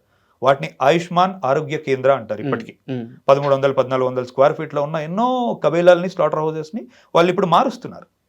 అంటే ఇది ఏమీ తెలియకుండా, ఇలాంటివి ఏమీ తెలియకుండా అక్కడ కూర్చొని ఒక గొంతు పెద్ద చేసుకొని మాట్లాడితే ప్రపంచానికి నీకేది తెలీదో తెలుస్తుంది. ఈరోజు నేను మాట్లాడుతున్నా కాబట్టి నేను ఎంత తెలుసుకొని సినిమా తీసానో తెలుస్తుంది. ఇది అంటే ఇప్పుడు విలేకరుగా మీకు ఒక బాధ్యత ఉండాలి. మాట్లాడేటప్పుడు మీరు ప్రజలకి మాకు ఒక వారధి, మీరు అడిగిన ప్రశ్న వల్ల మేము ఆలోచించగలగాలి, అంతే తప్ప మీ తెలియంతనం బయట పెట్టుకోకూడదు. మిడిమిడి జ్ఞానంతో మాట్లాడేసి అంటే ఏమనుకున్నారు, ఇలాంటి రోజు మళ్ళీ రాదనుకున్నారా, నేను సమాధానం చెప్పను అనుకున్నారా? ప్రతి అంశం గురించి క్షుణ్ణంగా నేను మాట్లాడగలుగుతా, గాలిలో నుంచి నేను లెక్కలు తీయను. మీరు ఏదడిగినా అందులో అది ఉద్దేశపూర్వకమైన రచన, నేను దాన్ని అప్రోచ్ అయిన విధానం. మీరు కబేలా అడిగితే నేను కబేలా చెప్పడం కాదు, మీరు గూగుల్ ఓపెన్ చేసుకొని చూసుకోండి అంటున్నా. ఈ రోజుల్లో ప్రతి ఒక్కరు చేసేది అదే కదా. ఇప్పుడు కాశీలో రేపన్నారు, దానికి సమాధానం చెప్పిన. బ్రాహ్మణుడు రేపన్నారు, దానికి సమాధానం చెప్పిన. సినిమా ఆ సీన్ని ఎలా చూడాలని నేను అనుకున్నానో అది కూడా నేను చెప్పాను. ఇంకా ఇప్పుడు దాని గురించి మిగతాది నాకు తెలిసి నేను ఫుల్ సర్కిల్ కొట్టా సార్. అండ్ ఫస్ట్ ఆ సీన్ ఓపెన్ అయిన తర్వాత నేను ఇదివరకు సినిమా చూశాను సార్. తర్వాత మళ్ళీ ఈ ఇష్యూ అంతా జరిగిన తర్వాత నేను కూడా మైండ్ సెట్ అలాగ ఉన్నప్పుడు మాత్రమే ఇంకాస్త జాగ్రత్తగా చూద్దాం ఈ సీన్ అని చెప్పి మళ్ళీ చూశాను. నాకు అర్థమైంది ఏంటంటే, మీరు ఫస్ట్ అక్కడ ఆ పురోహితుడు ఎవరైతే భార్యతో పూజ చేస్తుంటారో తనకి దుర్గామాతకు పూజ చేస్తున్నట్టు ఫస్ట్ ఎస్టాబ్లిష్ చేశారు. సీన్ అంతా అయిపోయిన తర్వాత పూజకి టైం అవుతుంది రమ్మంటే, పూజ ఏంటి, నేను ఏకంగా దుర్గామాతనే చూసేశాను అది చెప్పడానికి ఖచ్చితంగా ఒక భక్తుడు కావాలి. అదే సో మీరు అనుకున్న సీన్ అది, బట్ అది ఇదంతా ఎలా అయిపోయింది? అదే అంటే ఇప్పుడు సెన్సర్ వాళ్ళు కూడా ఓపెన్గా యాక్చువల్లీ అతను పూజ చేసేటప్పుడు మంత్రం ఉంటుంది, సంధ్యాస్నాన జపశ్చైవ అని మంత్రం ఉంటుంది. సెన్సర్ వాళ్ళు ఫస్ట్ తీయమన్నప్పుడు నాకు అర్థం కాల, ఎందుకు అని అడిగితే ఎక్కడైనా రేపు కమ్యూనిటీ ఇష్యూస్ రావచ్చు అని అంటే, ఓ అవునా, నేనైతే అలా చూడలేదండి, సరే మీరు అలా అంటున్నారంటే కోఆపరేట్ చేస్తామని మంత్రం తీసేసాం. ఇంకోటి అతన్ని క్లోజ్ షాట్ చూపించినప్పుడు జంజమును రుద్రాక్షలు ఉంటాయి అని అన్నారు. అరే నాకు మళ్ళీ అర్థం కాలేదు, ఇదేంటిది, ఒక తప్పు చేయాలనుకున్నాడా వేసుకోవచ్చు కదా అని. అక్కడ కూడా నేను నిజమే అయి ఉండొచ్చు, ఎవరినో బాధ పెట్టాల్సిన అవసరం నాకు లేదని నేను అక్కడ కూడా లాంగ్ షాట్కే వెళ్ళాను, క్లోజ్ షాట్ లేకుండా. దాని తర్వాత వాళ్ళు నాకు సర్టిఫికేషన్ ఇచ్చారు, ముందుకు వెళ్ళిపోయాను. అంటే నా ఉద్దేశం అదే అయితే కనుక నేను ఎందుకు కోఆపరేట్ చేస్తానండి? ఇప్పుడు నేను లోపల ఎక్కడా అనుకోలేదు అలా, ఏ వ్యక్తిని, ఏ పలానా కమ్యూనిటీని నేను ఎప్పుడు అలా అనుకోలేదు. సరే ఇప్పుడు లోకో భిన్న రుచి అంటారు, ఒక్కొక్కడు ఒక్కొక్క దృక్పథంతో చూస్తూ ఉంటాడు, కానీ దృక్పథాన్ని మార్చుకోవచ్చు కదండి. దృక్పథం అంటే ఏంటి, ఇటుకలతో కట్టింది కాదు అది, ఒకటి ఇంత నేను చెప్పిన తర్వాత మార్చుకోవచ్చు కదా. అంటే నేనేదో ఒక గొడవ జరిగింది, ఆ గొడవ గురించి మిమ్మల్ని అడిగితే మీరు రియాక్ట్ అయితే నా దగ్గర అక్కడి నుంచి నాకు స్టఫ్ వస్తుంది, నేను ఆ ఉద్దేశంతో అడగలేదు సార్. వేరే డైరెక్టర్ అయి ఉంటే, నాకు తెలియకపోయి ఉంటే నేను నిజంగా ఈ ప్రస్తావన తీసేవాడిని కాదు. ఎందుకంటే మీరు మధురం సినిమాలో దేవేంద్రుడు అన్నారు, శివుడు గురించి రెఫరెన్స్ ఉంది, విష్ణువు గురించి రెఫరెన్స్ ఉంది, రాముడు సీత గురించి రెఫరెన్స్ ఉంది, ఇప్పుడు 8 వసంతాల సినిమాలో భగవద్గీత గురించి చెప్పారు.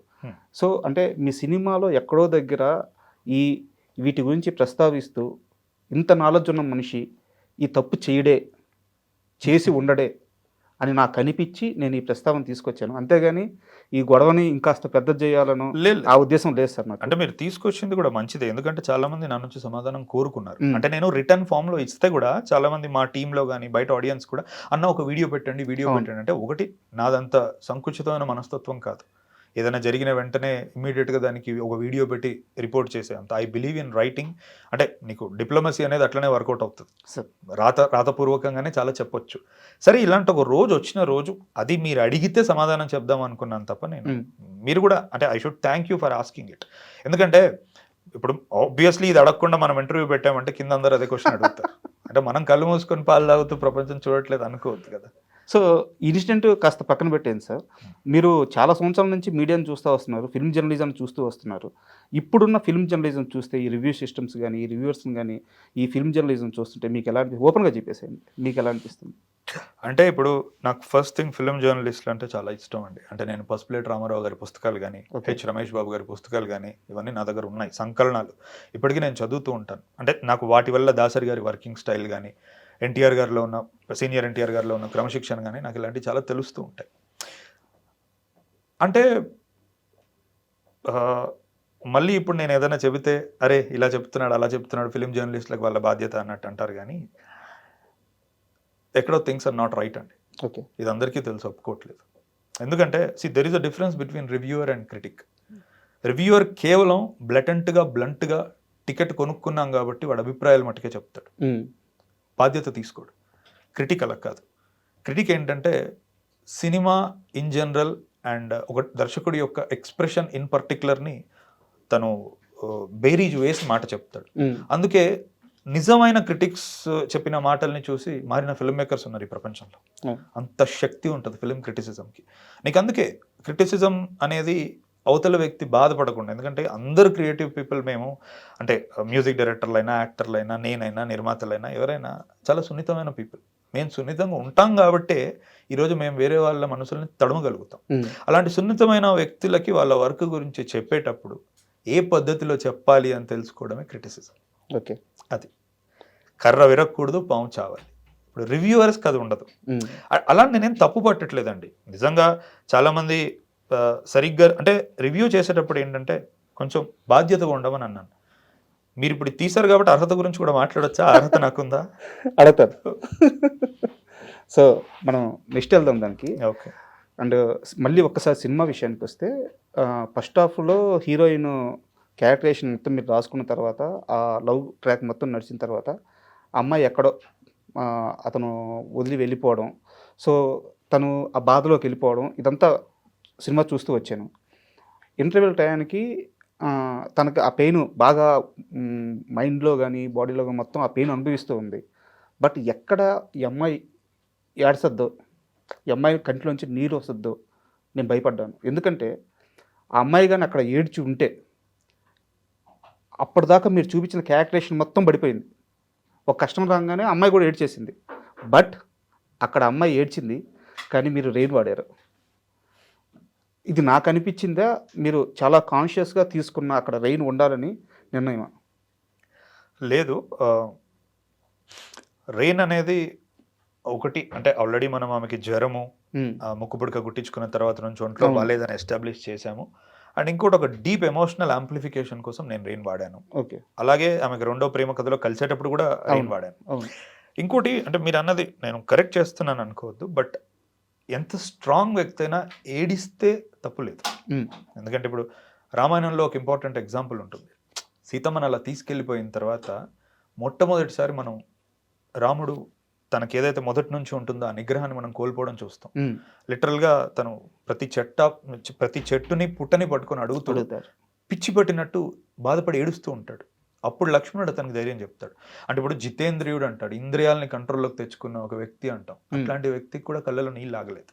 సో కన్నీరు అనేది తప్పులేదు, కానీ ఎంత త్వరగా నిలదొక్కుందా అమ్మాయి అనేది నేను చెప్పాలనుకున్నాను. ఓకే, అంటే నాకు పర్సనల్గా అలా అనిపించింది, అందుకని మీ ముందు ఓపెన్ అయ్యాను. అంటే శుద్ధి మనసు చాలా మెత్తదండి. అంటే ఆమెకి కన్నీళ్ళు వచ్చినా కూడా అందులో ఒక అందం ఉంటుంది. ఆమె అంతే తొందరగా మళ్ళీ బౌన్స్ బ్యాక్ అవుతుంది. ఓకే, అండ్ మీరు ఈ సినిమా రిలీజ్కి ముందు ప్రమోషన్స్తో మాట్లాడుతూ మన తెలుగు క్రియేటివ్ పీపుల్ ఎవరైతే ఉన్నారో, డైరెక్టర్లు ఎవరైతే ఉన్నారో వాళ్ళు కాస్త వైలెన్స్ వైపు అట్రాక్ట్ అయిపోయారు, అది ఇప్పుడు నడుస్తుంది, ఆడియన్స్ చూస్తుందో వాళ్ళు కూడా అటువైపు అట్రాక్ట్ అయిపోయారు అని చెప్పి ఒక స్టేట్మెంట్ అన్నారు. మీకు గుర్తుంది అది? గుర్తుంది. ఇప్పుడు మీరు ఆ మాట అన్నారు కాబట్టి అడుగుతున్నాను. కేజీఎఫ్, పుష్ప, దేవర, సలారు ఇలాంటి సినిమాలు చూస్తున్నప్పుడు మీ మైండ్ సెట్ ఎలా ఉంటుంది? ఏం ఆలోచిస్తుంటారు? నాకు అట్లేం లేదండి, ఐ ఎంజాయ్ దెమ్. ఓకే, అంటే హింసకు ఒక అర్థం ఉండాలంట నేను అంతే. ఇప్పుడు హింసాత్మకమైంది అయితే అదేం తప్పు కాదు. మనం అన్నట్టు యుద్ధం లేనిది భారతం లేదు, మహాభారతం. యుద్ధం లేనిది రామాయణము లేదు. హింస రెండు చోట్ల ఉంది. కానీ ఆ హింసకి కారణం ఎంచుకొని అసలైంది అయితే చాలా బాగుంటుంది. ఓకే, మైండ్లెస్ వైలెన్స్ వల్ల ఏంటంటే డబ్బులు రావచ్చు కానీ మనసుల్లో స్థానం ఉండదు అనేది నేను నమ్ముతా. ఇప్పుడు మీరు చెప్పిన సినిమాలన్నీ కూడా ఇన్ దేర్ ఓన్ వే చాలా బలమైన కనెక్షన్ ఏర్పరచుకున్నాయి ఆడియన్స్తో. అంటే పుష్ప అంటే కేవలం వైలెన్సే కాదు, ఒక వ్యక్తి చాలా చిన్న అంటే ఒక కూలీ స్థాయి నుంచి మొదలుపెట్టి శాసించే దగ్గరికి వచ్చే ఒక జర్నీ ఉంది. అందులో హింస ఒక భాగం. కేజీఎఫ్ కూడా సేమ్ అదే, అంటే అదే టెంప్లెట్ మళ్ళీ. అంటే అసలు ఏమీ ఉండదు, అన్నం కూడా ఉండదు తినడానికి. ఆ వ్యక్తి ప్రపంచంలో ఉన్న బంగారం అంతా తన దగ్గర ఉంటుంది. సో ఎక్కడో ఇప్పుడు నువ్వు ఎదుగుతున్నావంటే నేను ఆపడానికి 100 శక్తులు ఉంటాయి. ఆ 100 శక్తులు హింస వాడినప్పుడు హీరో హింస వాడడంలో తప్పలేదు. నేను అందుకే ఏమంటున్నా అంటే హింసని ఒక పర్ఫెక్ట్ రీజన్ పెట్టండి, అప్పుడు నిజంగా బాగుంటుంది. ఈ మూవీస్ ఇప్పుడు మీరు చెప్పినవి కోవలో అన్నీ అలా పెట్టి ఈరోజు మనం మాట్లాడుకునేలా చేస్తున్నాయి. బట్ మనం ఓన్లీ అలా పెట్టిన వాటి గురించి మాట్లాడుతున్నాం. అలా అర్థం చేసుకోకుండా పెట్టని కొన్ని 100 సినిమాలు ఉన్నాయి. ఓకే, దాని గురించి ఆడియన్స్ విసిగి వేసారిపోయారు. ఓకే, ఏవైతే అలా పెట్టవు. అండ్ మీకు సంబంధం లేని కొన్ని క్వశ్చన్స్ కూడా అడుగుతాను. ఎందుకంటే మీతో ఈ ఇంటర్వ్యూ నేను ఏదో ఒక టైం పీరియడ్ పెట్టుకొని ఇంతలో క్లోజ్ చేయాలి ఇలా ప్లాన్ చేసుకోలేదు. ఇప్పుడు నాకు అలా ఏం లేదు, లెటింగ్ యూ నో. ఇప్పుడు మీరు మను సినిమా తీసేటప్పుడు బ్రహ్మానందం గారితో కానీ వాళ్ళ అబ్బాయితో కానీ ఒక ట్రావెల్ అయితే ఏర్పడి ఉంటుంది అనమాట. సో నేను వాటి గురించి ప్రస్తావించట్లేదు, బట్ ఆ ట్రావెల్లో మీరు బ్రహ్మానందం గారిని చూస్తుంటారు. మనకి తెలుగు సినిమాల్లో బ్రహ్మానందం గారు, చిరంజీవి గారు, ఇలా కొంతమందిని, చిరంజీవి అంటే మాస్, డ్యాన్సులు చేసేయాలి, ఫైట్లు చేసేయాలి. బ్రహ్మానందం అంటే కామెడీ, ఆయన చేత కామెడీయే చేయించాలి. సూర్యకాంతం గారు అంటే, సూర్యకాంతం గారు 300 సినిమాల్లో అత్తగా చేశారంట. ఓన్లీ అత్తగానే. ఒక క్యారెక్టర్లో ఒక యాక్టరు ఒక సినిమాలో చేసి మెప్పించడం కష్టమైతే ఆమె 300 క్యారెక్టర్లో ఒకే రోల్ చేశారు. బట్ ఆమె అన్నింటిలో సక్సెస్ అయ్యారు. అలాంటి ఆమెకి ఇంకో వేరియేషన్ రోల్స్ వచ్చుంటే, సో ఇలా బ్రహ్మానందం గారిని కానీ, చిరంజీవి గారిని కానీ, సూర్యకాంతం గారిని కానీ, ఇలాంటి ఒక పొటెన్షియల్ ఉన్న యాక్టర్స్ని ఒక చట్రంలో చుట్టేసి అక్కడే మీరు ఉండండి అని చెప్పి ఫిల్మ్ మేకింగ్ చేస్తున్నప్పుడు, ఇలాంటి చూస్తున్నప్పుడు మీకు ఏమనిపిస్తుంది ఒక డైరెక్టర్గా? డైరెక్టర్గా నాకేమనిపిస్తుంది అనేది నాకు కూడా తెలియదు, బట్ ప్రేక్షకుడిగా నేను చెప్తాను. అంటే ఒకసారి ఎప్పుడో రజనీకాంత్ గారు అన్నారు, నాకు కమల్ని చూస్తే చాలా జెలసీగా అనిపిస్తుంది. ఓకే. ఎందుకంటే అతని మాటల్లో, ఎందుకంటే అతను నేను ఇరికినట్టు చట్రంలో విరకలేదు. ఈరోజు నేనేంటంటే నేనేం చేయాలి, నేనేం చేయొద్దు అనేది ఎక్కువగా నా ఫ్యాన్స్ని ఉన్న ప్రేక్షకుల్ని ఆలోచించాల్సి వస్తుంది. నాకు వాళ్ళంత స్టేటస్ కట్టబెట్టారు. కానీ కమల్ అలా కాదు, మొదటి నుంచే చెప్పేస్తూ ఉన్నాడు వాళ్ళకి. అంటే ఒక గొప్ప హిట్ వచ్చిన వెంటనే ఇంకేదో తీస్తాడు, ఇరకడు అందులో. సో నాకు అది బాధగా ఉంటుంది. ఏం చేయలేని పరిస్థితి ఇది. ఎన్నో చేయాలని ఉంటుంది, చేయలేని పరిస్థితి. ఎందుకంటే ఇంతమంది డబ్బు, ఇంతమంది అభిమానం ఇంత ఇన్వాల్వ్ అయినప్పుడు అని. అండ్ ఇంకోటి, నేను అల్లు అర్జున్ గారితో, మను తర్వాత నన్ను అల్లు అర్జున్ గారు పిలిచారు. టీజర్ చూసి తనకు బాగా నచ్చి మాట్లాడదాము ఒకసారి అంటే నేను గీతా ఆర్ట్స్ ఆఫీస్కి వెళ్ళాను. ఆఫీస్కి వెళ్ళినప్పుడు అప్పుడు నా పేరు సూర్య సినిమా రిలీజ్ ఉంది ఆ టైంలో. సో తన్ని కూడా నేను ఇంచుమించు ఇలాంటి క్వశ్చనే అడిగాను. అంటే మీకు చాలా గ్రాఫ్ ఉంటుంది అండి, యాజ్ ఎ డైరెక్టర్ నేను ఫ్యూచర్లో డైరెక్టర్ అవుదాం అనుకుంటున్నాను కాబట్టి నేను ఆ నటుల్లో అది చూసినప్పుడు మీకు ఒక గ్రాఫ్ ఉంటుంది, ఎక్స్ట్రీమ్ గ్రాఫ్. మీకు ఎప్పుడు ఇలా అనిపించదా? అంటే తమిళ సినిమాలు, మలయాళ సినిమాలు చూసేటప్పుడు పూర్తిగా పాత్ర చుట్టే తిరిగి, లేకపోతే అల్టిమేట్ ఎక్స్ప్రెషన్ కమర్షియల్ కాకుండా మీకు అనిపించదా అది అని అన్నాను నేను. తను అప్పుడు క్లియర్గా చెప్పాడు నాకు, అంటే అలా చాలాసార్లు అనిపిస్తుంది ఫనీ, అలా అనిపించే నేను కొన్నిసార్లు నా స్టేటస్ని పక్కన పెట్టి వరుడు చేశాను, వేదం చేశాను, నాకు చాలా మంచి సాటిస్ఫాక్షన్ వచ్చింది. అండ్ అలానే నేను గుణశేఖర్ గారు అడిగినప్పుడు గోనగన్నారెడ్డి కూడా నిల్చున్నాను. బట్ ఏమవుతుంది అంటే ఇక్కడ మనం ఒక 2-3 సార్లు మెయిన్ అంతా పక్కన పెట్టి ఇలా కళ కోసం మనం కూర్చుందాం అని అనుకునే అంత లోపలే మన కాంపిటీటర్స్ అందరూ చాలా ముందుకు వెళ్ళిపోతున్నారు. సో చాలా మంది ఫ్యాన్స్ బాధపడుతున్నారు. సో ఎక్కడో నేను అది బ్యాలెన్స్ చేయడానికి ట్రై చేస్తా భవిష్యత్తులో. అంటే ఇటు పూర్తిగా యాక్టింగ్, అటు పూర్తిగా కమర్స్ నేను ట్రై చేస్తాను, ఏ ఒక్కరిని డిసప్పాయింట్ చేయకుండా అని నాకు అప్పుడు చెప్పాడు అతను. పుష్ప హ్యాపీ. సో మీరు అడిగిన మనోవేదన ప్రతి ఒక్కరికి ఉంటుందండి, ఇక అది ఇండివిజువల్ చాయిసెస్. అండ్ మీరు ఇందాక మాట్లాడుతూ అక్కడ ఫంక్షన్లో నేను లేను జర్నలిస్ట్ అడిగినప్పుడు అని చెప్పి ఒక మాట అన్నారు. యాక్చువల్గా మీరే కాదు, అక్కడ నిర్మాతలు కూడా లేరు. సినిమా రిలీజ్ అయినప్పటి నుంచి తర్వాత నుంచి మీ ఇద్దరిని, అంటే నిర్మాతలు ఇద్దరిని మిమ్మల్ని కలిపి ఎక్కడ చూడలేదన్నమాట. మీ మధ్య టర్మ్స్ బాగానే ఉన్నాయా? Why do you even ask that? అంటే సరే పోనీ దానికంటే ముందు మీరు ఎక్కడ చూసారా మమ్మల్ని? ప్రీ రిలీజ్ ఈవెంట్ పక్కన పెడితే అంతే. దాన్ని వాళ్ళు ఎంత పెద్ద ప్రొడ్యూసర్లు అంటే మామూలుగానే వాళ్ళకి ఎక్కడ కనపడరు. నేను ప్రీ రిలీజ్ ఈవెంట్లో కూడా నేను అదే చెప్పా. అంటే తర్వాత నాతో ఎక్కడ వాళ్ళు కనపడలేదంటే నా ప్రశ్న, ముందు ఎక్కడ కనపడ్డారు మీకు? ఎక్కడా లేరు వాళ్ళు మామూలుగా. అంటే నాకు ఇదంతా జరిగాక నేను ఇంటికి వెళ్ళాక నాకు రవి గారు ఫోన్ చేశారు. తను సినిమా గురించి ఏమీ మాట్లాడలే, నీకు బాగాలేదని విన్నాను, ఎలా ఉంది ఇప్పుడు, ఏమైంది అని, ఇంతే. చెప్పాను, జాగ్రత్త అని ఫోన్ పెట్టేశాడు, ఇంతే. అంటే ఈ క్వశ్చన్ అడగడానికి కారణం ఏంటంటే, మీరు ఇది వరకు సినిమా రిలీజ్కు ముందు అర్హత అని ఓడు వాడి ఆడియన్స్ని హర్ట్ చేశారు. ఆ ఎఫెక్ట్ సినిమా మీద ఎంతో కొంత పడిందని నిర్మాతలు నమ్మారు. అందువల్ల మీ ఇద్దరి మధ్య డిస్ప్యూట్ వచ్చింది అని చెప్పి ఒక టాక్ నడిచింది. దీని గురించి మీరు సమాధానం ఇచ్చే ముందు అసలు ఆ రోజు ఏం మాట్లాడారు? మణిరత్నం గారి గురించి ప్రస్తావన, టగ్ లైఫ్ సినిమా గురించి ప్రస్తావన వచ్చింది. సో ఎప్పటి నుంచో మణిరత్నం గారి సినిమాలు చూసి ఆ లవ్ అనుభవించి ఇప్పుడు ఆ పెయిన్ భరించే వాళ్ళు ఒక మాట అంటే వారికి అర్హత ఉంటుంది. ఇప్పుడు అసలు మణిరత్నం ఎవరో తెలియని వాళ్ళు కూడా మణిరత్నం గారికి సినిమాలు ఎలా తీయాలో చెప్తున్నారు అని మీరు అన్నది ఎగ్జాక్ట్గా మాటలైతే ఇవే. ఎందుకు అది రాంగ్గా పోర్ట్రేట్ అయింది? తర్వాత మీరు ఎందుకు అనవసరంగా ఈ మాట వాడానని ఏమైనా బాధపడ్డారా? ఈ మాట వాడాను అనేది నేను బాధపడలేదు, కానీ కొన్నిసార్లు ఓపెన్ అవ్వకపోవడమే మంచిదనే ఫీలింగ్ నాకు వచ్చింది. ఎందుకంటే ఇప్పుడు మీరు అది రామ్ వెంకట్ శ్రీకర్కి ఇచ్చిన ఇంటర్వ్యూ అనుకుంటా నేను, అందులోకి వెళ్ళి క్లియర్గా మీరు చూసుకుంటే నేను ఎక్కడ ప్రేక్షకుడికి ఒక సినిమా చూశాక దాని గురించి చెప్పే అర్హత ఉండాలి అని నేను అనలేదు. యాజ్ ఇట్ ఈస్ నా మాట ఇదే. అంటే ఒక 40 సంవత్సరాలు సౌత్ ఇండియన్ సినిమాకి ఎంతో కృషి చేసిన ఒక వ్యక్తిని మీరు సినిమాలు తీయడం నువ్వు ఆపేయి, ఇంకా నువ్వు ఇంటికి వెళ్ళిపో, నువ్వు సినిమాలు తీయొద్దురా నాయన అనడానికి ఒకటి మనకేం హక్కు ఉంది అనేదాన్ని నేను ఒకసారి అర్హత చూసుకోండి అన్నాను. ఆ మాట అనడానికన్నా నువ్వు సినిమా చూసాక నువ్వు తిడతావో ఇంకోటి ఇస్తావో ఖండిస్తావో నువ్వు 100 చేసుకో, నువ్వు పెట్టిన డబ్బులకి నువ్వు మహా అయితే ఏమనగలుగుతావు, ఒరే నీ సినిమాలకు నేను రానురా బాబు అని. నువ్వు సినిమాలు తీయొద్దనే హక్కు నీకు ఎక్కడిది? ఆ మాట అయితే అనకూడదు అనే హక్కు లేదు. అది ఇప్పుడు నేను దానికి ఏమన్నాను, నేను అలాంటి ఒక మాట అనాల్సి వచ్చినప్పుడు నేను అర్హత ఎత్తుక్కుంటా అన్నా. ఇది ఎవరో ఒక వ్యక్తి తీసి ముక్కలు ముక్కలుగా కోసి చాలా సెలెక్టివ్ గా అక్కడ ప్రజెంట్ చేసినప్పుడు తెలియని వాళ్ళు, ఆబ్వియస్లీ చాలా మందికి మనం తెలియదు, సినిమా తెలియదు, వాడు ఏదో ఎమోషన్ లో తమ్నైల్ చూసి ఓపెన్ చేస్తాడు. ఆడియన్స్ కి అర్హత ఉందా అంటే ప్రతోడు ఆడియనే కాబట్టి ఇదేంటి మన గురించి అన్నాడా అని వాడు ఓపెన్ చేస్తాడు. ఓపెన్ చేసినప్పుడు ముక్కలు ముక్కలే ప్రజెంట్ చేశారు, పూర్తిగా ప్రజెంట్ చేయలేదు. ఆబ్వియస్లీ అది చూసినప్పుడు అంటే మనకి ఒక చాలా ఫేమస్ ఆర్ట్ ఉంటుంది, ఒక టీవీ ఉండి కత్తి పట్టుకున్న ఒక షాడోలో ఓన్లీ కత్తి మాత్రమే వస్తుంది అనమాట. అవును, అంతే సెలెక్టెడ్ గా మనం అంతే చూపిస్తున్నాం, బయట తెలియదు. సో ఇప్పుడు ఇదే పరిస్థితి అయింది అందరికి. నేను అర్హత అనేది నేను దేని గురించి అన్నాను, ఆబ్వియస్లీ అప్పుడు అంటే ఉదాహరణకు చెప్తాను, ఇప్పుడు అజ్ఞాతవాసి అనే సినిమా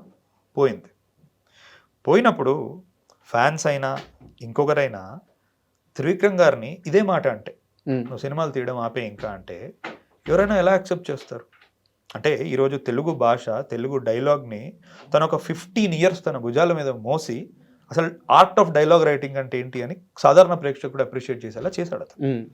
ఫ్లాపు హిట్టు సినిమా బాగుండకపోవడం అతీతం, ఎన్నో ఫ్యాక్టర్స్ ఉంటాయి వీటికి. నేను అది మాట్లాడినా, క్లియర్ కట్గా నేను అన్నది అది.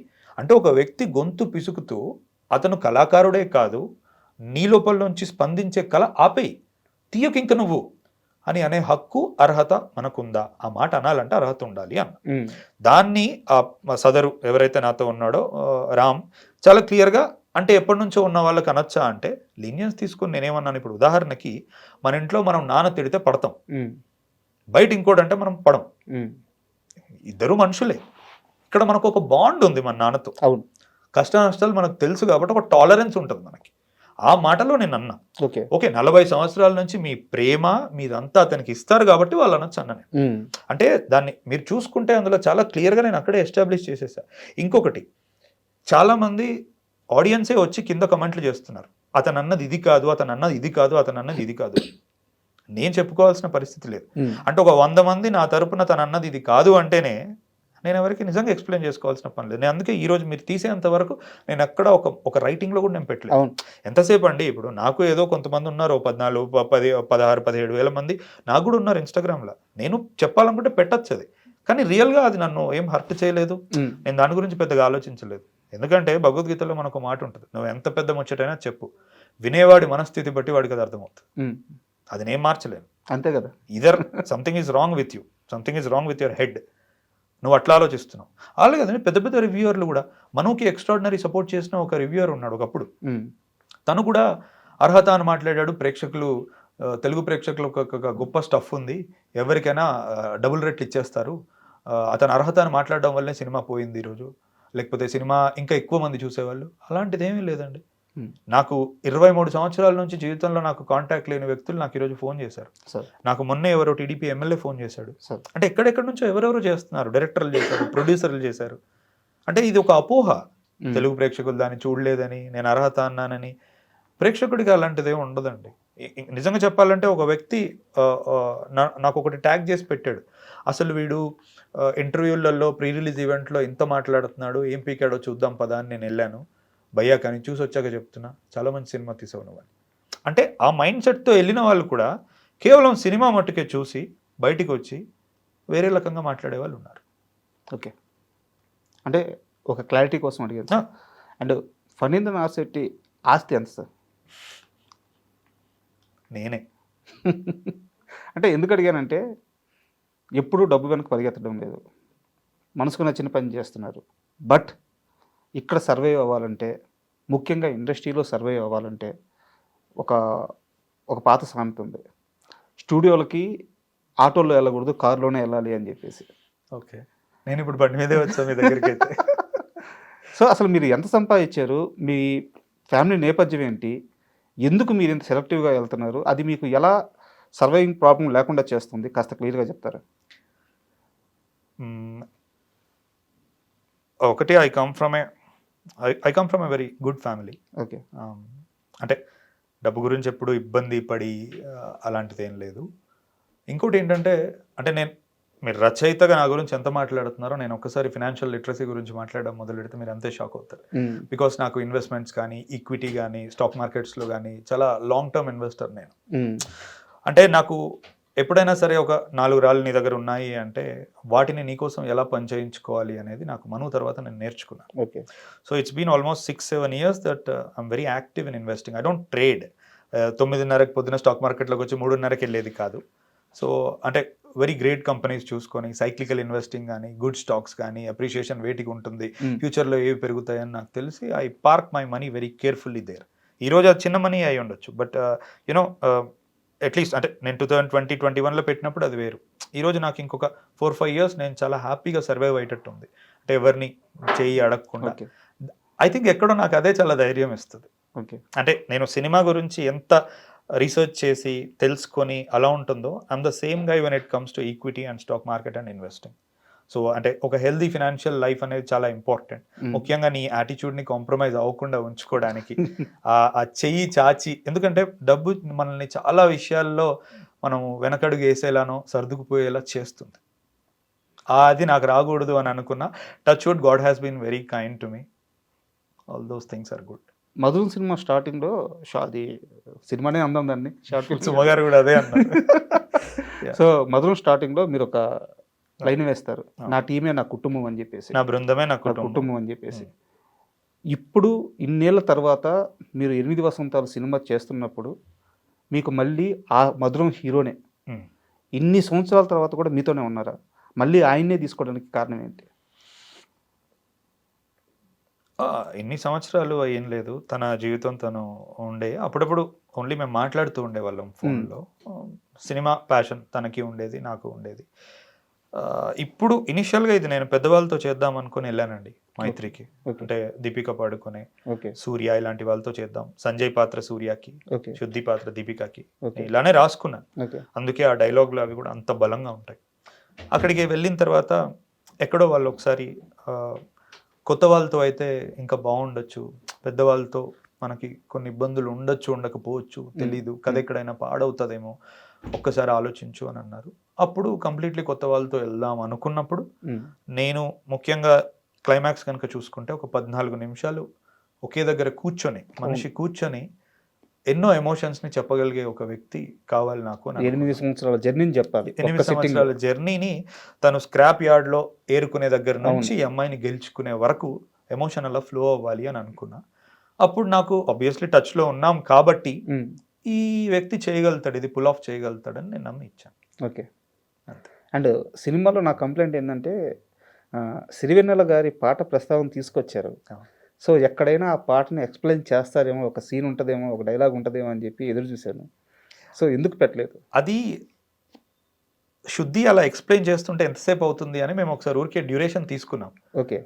4.5 minutes అవుతుంది అది. ఓకే. అంటే నాకే అది విన్నాక ఆడియన్స్కి ఎందుకు చెప్తున్నావు క్లాస్ మాకు అన్నట్టు అనిపించి అది తీసేసి నేను నా పర్సనల్ ఇన్స్టాగ్రామ్లో పెట్టేసుకున్నాను. 3 వీడియోస్లో పెట్టాను, చాలా డీప్గా అనలైజ్ చేస్తూ. సరే ఇక్కడ వరకే చెప్పేద్దాంలే, చాలులే అనుకున్నట్టు వదిలేసాను.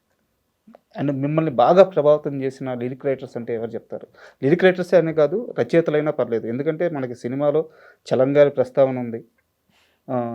సో మిమ్మల్ని బాగా ప్రభావితం చేసిన సినిమా రచయితలైనా కానీ, కథా రచయితలైనా కానీ ఎవరి గురించి చెప్తారు? సినిమా రచయితలు అయితే కనుక ఆబ్వియస్లీ సిరివెన్నెల సీతారామ శాస్త్రి గారు. ఓకే. అంటే అతను ఎలా అయితే ఏ స్టేజ్ ఎక్కినా గురుభ్యో నమః అని మొదలు పెడతాడో వాళ్ళ గురువులందరికీ, అతను ఒక రకమైన, అంటే నేను ఇటువైపు రావడానికి చాలా ముఖ్యమైన కారణం. వేటూరి గారు, ఆరుద్ర గారు, ఆత్రేయ గారు, నాకు వనమాలి గారి లిరిక్స్ అంటే కూడా చాలా ఇష్టం. ఫార్చునేట్లీ అతనితో పనిచేసి ఇప్పుడు అతనితో ఒక స్నేహం ఏర్పడింది నాకు. అంటే ఒకప్పుడు ఇష్టమైన అభిమాన స్వర రచయిత దగ్గర నుంచి ఈరోజు ఒక స్నేహితుడయ్యే అది నాకు దొరికింది.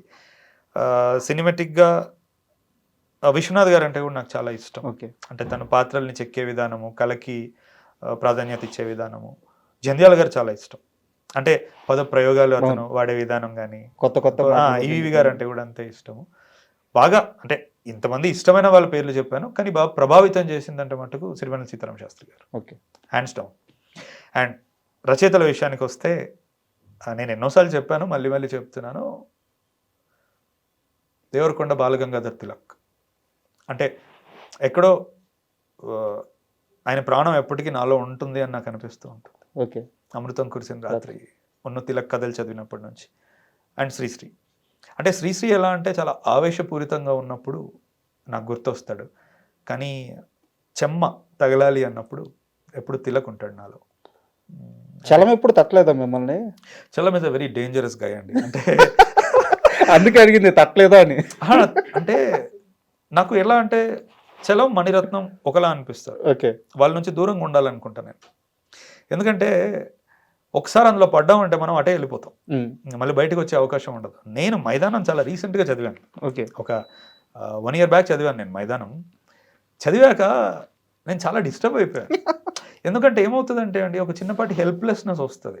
ఇప్పుడు శ్రీశ్రీది అంటే మనం చదివినప్పుడు ఒక ఫైర్ ఉంటుంది, నీతో ఈ ఫైర్కి చాలా మంది నీకు తోడు ఉంటారు. తిలక్లో ఒక సెన్సిటివిటీ ఉంటుంది, తో కూడిన ఫైర్ ఉంటుంది. తిలక్ కత్తికి 2 వైపులా పదును ఉంటుంది. అంటే తిలక్ మాటలు ఎలా ఉంటాయంటే, ఎక్కడో ఏదో కథలో ఉదయం గురించి అతను చెప్పాలనుకున్నప్పుడు, రాత్రిని రంపంతో కోస్తే రాలిన పొట్టులా ఉంది వేకువ అంటే, అలా పొడి పొడిగా అలా ఉంది వేకువ అని చెప్పడానికి తిలక్. సో చలం విషయానికి వస్తే ఏమవుతుందంటే, చలం గురించి ఇప్పుడు మనం చదివితే స్త్రీ పట్ల మనకు ఒక ఆవేదన వస్తుంది, ఆరాధన వస్తుంది, మనం ఒక్కరమే ఉండిపోతాం. అవును. అంటే అడగడానికి కారణం ఏంటంటే, ఇప్పుడు మీరు ఒక్కరే ఉన్నారు, ప్రేమ కథలను ఇంత అద్భుతంగా చెప్తున్నారు, ఎక్కడో కాడ ఆ ప్రేమ మీ దాకా వచ్చి ఉంటుంది, ఎందుకు ఇంకా పెళ్లి దాకా వెళ్ళలేదు? అంటే ప్రేమ కథలను ఇంత బాగా చెప్పాలంటే అనుభవిస్తే కానీ చెప్పలేము. అది నాకు పర్సనల్గా అనిపిస్తుంది. సో ఏదన్నా బ్రేకప్ స్టోరీ ఉందా, లేకుంటే ఎందుకు ఇంకా పెళ్లి దాకా వెళ్ళలేదు? అంటే I don't want to go too much in to details, but నేను ఒక ప్రశ్న అడుగుతాను. అంటే మనం కొన్నిసార్లు అంటే ప్రేమను మనం ఎంతగా అనుభవిస్తామంటే, జీవితంలో మనకు మళ్ళీ ఎప్పుడు ఇంకే వ్యక్తి మీద అది కలగదు. అది ఒకసారికే కలుగుతుంది, అది అలానే ఉండిపోతుంది. కలిగిందే? కలిగింది కాబట్టే కదా ఇలా ఉన్నాను. బ్రేకప్ అయినా అంటే ఈ రోజుల్లో ఎవరికి ఉండదండి, శుద్ధిలానే. మీకైతే ఒక సమాధానం దొరికే బ్రేకప్ అయిందా? సమాధానాలు నిజ జీవితంలో దొరకవు, అందుకే సినిమాలో పెట్టారు అంతే. అంటే వీఆర్ ఆల్ అంటే ప్రతి ఒక్కరి కథలో అర్థం కానితనం ఒకటి ఉంటుంది. ఇప్పుడు వాళ్ళకి అర్థం కాకపోవచ్చు, నాకు అర్థం కాకపోవచ్చు. సినిమాలో మనం ఆ క్లోజర్ ఇవ్వగలుగుతాం, నిజ జీవితంలో ఉండదు. అండ్ ఫణీంద్రనాథ్ శెట్టి గారి నెక్స్ట్ స్టెప్ ఎలా ఉండబోతుంది? మీకోసం సినిమాలు తీసుకోబోతున్నారా, లేదు జనంకి అందరూ నచ్చే సినిమా తీయబోతున్నారా? అందరూ నచ్చే అనేది ఎప్పుడు ఒక ఏమంటారు దాన్ని, ఆక్సిమోరన్. అది అందరికీ ఎప్పుడు ఏది నచ్చదు. సరే, ఎక్కువ మందికి నచ్చే, ఇంకా ఓపెన్గా మాట్లాడాలంటే ఒక కమర్షియల్ సినిమా. అంటే ఒకటి, నేను కంప్లీట్ ఇండిపెండెంట్ స్ట్రక్చర్లో మనూ చేశాను సార్, కంప్లీట్ ఇండియాలో. నిజంగానే ఇప్పుడు ఇండియాలోనే చాలా పవర్ఫుల్ స్టూడియోస్, మైత్రితో నేను సినిమా చేశాను. అంటే నాకు 2 అనుభవాలు ఉన్నాయి చాలా బలంగా. సో 3rd ఫిలిం అనేది మళ్ళీ వెనక్కి ఇండికి వెళ్ళాలా, లేదంటే స్టూడియోతోనే చేయాలా, లేదంటే 2 కలిపి ఏదైనా ఒక హైబ్రిడ్ మోడల్ క్రియేట్ చేసుకోవాలా, ఇంతకుముందు అన్నట్టు ఇటు ఆర్ట్ని అటు కమర్స్ని కాంప్రమైజ్ అవ్వకుండా చూసుకోవాలా అనేది నేను ఇంకా నావిగేట్ చేస్తున్నాను. అంటే ఆడియన్స్ పరంగానైతే నాకు ఈ వారం రోజుల్లో 1000 మంది నాతో అన్నమాట అదే, మీరు ఎలా ఉండాలనుకుంటున్నారు అలాగే ఉండండి అని. అది నేను చెప్పుకున్నది కాదు, వాళ్ళు చెప్తుంది. వాళ్ళు అలాగే కోరుకుంటున్నారు, అలా ఉంటేనే సర్వైవ్ అవుతుంది నిజంగా art, poetry or whatever it is. ఇంత మనసుకు తాకగలిగే సినిమా అంటున్నారు. But I'll give it some time. నాకు నెక్స్ట్ వచ్చేటప్పుడు ఏంటంటే, నాకు లెగసీ ఫిల్మ్స్ చేయాలని ఉంది. లెగసీ ఫిల్మ్స్ అంటే 2 parts 3 parts ఉండే ఫిల్మ్స్, మనకి స్టార్ వార్స్లా ఇలాంటి వాటిలా కథ అలానే ఉంది. మేబీ అది తీసుకోవచ్చు, నేను తెలియదు. మొన్నటి వరకు క్రైమ్ అనుకున్నాను, బట్ 8 వసంతాలు రిలీజ్ అయిన తర్వాత మళ్ళీ నేను వెనక్కి వెళ్ళి మనం ఎలా చెప్పాలనుకున్నామో అలాగే చెప్దాం, కాకపోతే ఈసారి జానర్ మారుస్తున్నాను. బట్ మీకు నచ్చిందే చేయండి, ఫాస్ట్గా చేయండి. ఎందుకంటే మీలాంటి ఫిల్మ్ మేకర్ చాలా రేర్. మీ దగ్గర నుంచి నెంబర్ ఆఫ్ మూవీస్ వస్తే ఎంతో కొంతమంది ఆలోచిస్తారు. ఇక్కడ ఒక సమస్య ఉందన్నమాట. ఇప్పుడు మీరు ఒక్కరున్నారు, మీతో పాటు ఒక 5-6 మంది దర్శకులు ఈ ఛానల్లో ఇలా ఒక క్రియేటివ్గా, ఒక సెన్సిటివ్గా కథలు చెప్పగలిగితే మార్పు అనేది చాలా త్వరగా వస్తుంది. Exactly, very well put. దాన్నే మనం న్యూ వేవ్ అంటాం. నేను కోరుకునేది కూడా అదే. బట్ మన బ్యాడ్ లక్ ఏంటంటే నెంబర్ చాలా తక్కువ ఉంది. ఆ నెంబర్ అంటే చాలా మంచి హృదయానికి హత్తుకునే సినిమాలు తీసిన వెరీ యంగ్ ఫిల్మ్ మేకర్స్ కూడా కమర్షియల్ ఫిల్మ్స్కి వచ్చేసారు. It's very sad. కానీ see who are we to say అండి, వాడు ఏం మాటలు పడ్డాడు, వాడు ఎంత కష్టపడ్డాడు, అంటే వాడు తెర మీద ఎవరెవరిని చూసి నేను ఇలా తీలేనా అని అనుకుని తీసాడో మనకు తెలియదు పాపం. సో నాకు చేతనైనంత నేను చేయడానికి ప్రయత్నిస్తాను. అండ్ ఒక వ్యక్తి గురించి మాట్లాడుకోకుండా ఇంటర్వ్యూ పూర్తి చేస్తే అది నిజంగా తప్పే అవుతుంది. మీ కెమెరామెన్ విశ్వనాథ్ రెడ్డి గారు, ఆయన పెళ్ళిళ్ళకి ఫోటోగ్రాఫర్ అని చెప్పి తెలిసింది. ఆ స్థాయి అక్కడి నుంచి ఈరోజు 8 వసంతాల సినిమా చూస్తుంటే ప్రతి స్క్రీన్ అంటే ప్రతి ఒక్క ఫ్రేమ్ కూడా ఒక పెయింటింగ్ అని ఏమన్నా వేసారా అలా అనిపిస్తుంది. మన రీసెంట్గా ఆయనకి అవార్డు కూడా వచ్చింది. సో ఆయన జర్నీ అంతా మీరు పక్కనే ఉన్నారు. ఆయన కష్టం డెబ్యూయే. అవును, మనం మీతోనే కదా. సో ఆయన వర్క్ గురించి ఏం చెప్తారు? విశ్వ ఎలా అంటే he's first thing what I like about విశ్వ, తను ఒక గీక్. ఓకే, అంటే kind of tech freak nerd. అంటే కొత్తగా ఏ టెక్నాలజీస్ వచ్చినాయి, మనం ఇక్కడ ఎలా అడాప్ట్ చేసుకోవాలి వాటిని, లెన్స్ కానీ లేకపోతే ఎక్విప్మెంట్ కానీ కలరింగ్ ప్రాసెస్ కానీ ఎక్స్పోర్ట్స్ కానీ ఇవన్నీ ఎప్పటికప్పుడు బాగా తెలుసుకునే ఒక వ్యక్తి. నాకు అలాంటిది బాగా నచ్చుతుంది. ఇంకొకటి ఏంటంటే ఒకటి ఫస్ట్ డైరెక్టర్కి చాలా పవర్ఫుల్ విజన్ ఉండి ఎక్స్ట్రీమ్ ఆర్టిస్టిక్ ఎస్థెటిక్స్ ఉంటే అతను ఎవరితో పనిచేయడానికైనా అతనికి ఈజీ ఉంటుంది. హ్యావింగ్ సెడ్ దాట్ అలాంటి వాళ్ళు దొరకడం కూడా ఒకసారి అదృష్టం. నాకు ఇట్ హ్యాపెండ్ విత్ విశ్వ. అంటే పీపుల్ క్లియర్గా తెలుసు ఇది ఫణీంద్ర నర్సిటీ ఫ్రేమ్, ఇది ఫణీంద్ర నర్సిటీ విజువల్ అని, కానీ అది నేను తీయను, అది తీసే వ్యక్తి కూడా ఉండాలి. సో ఆ లాంగ్వేజ్లో ఇంకా చెప్పాలంటే అసలు విశ్వాన్ని నేను తీసుకుంది కూడా తన ఇన్స్టాగ్రామ్లో ఒకప్పుడు ఏదో పిట్ట ఫోటో పెట్టాడు. అది చాలా బ్లర్గా ఉంటుంది, ఏదోలా ఉంటుంది అది, కానీ నాకు అందులో ఆర్ట్ కనపడింది.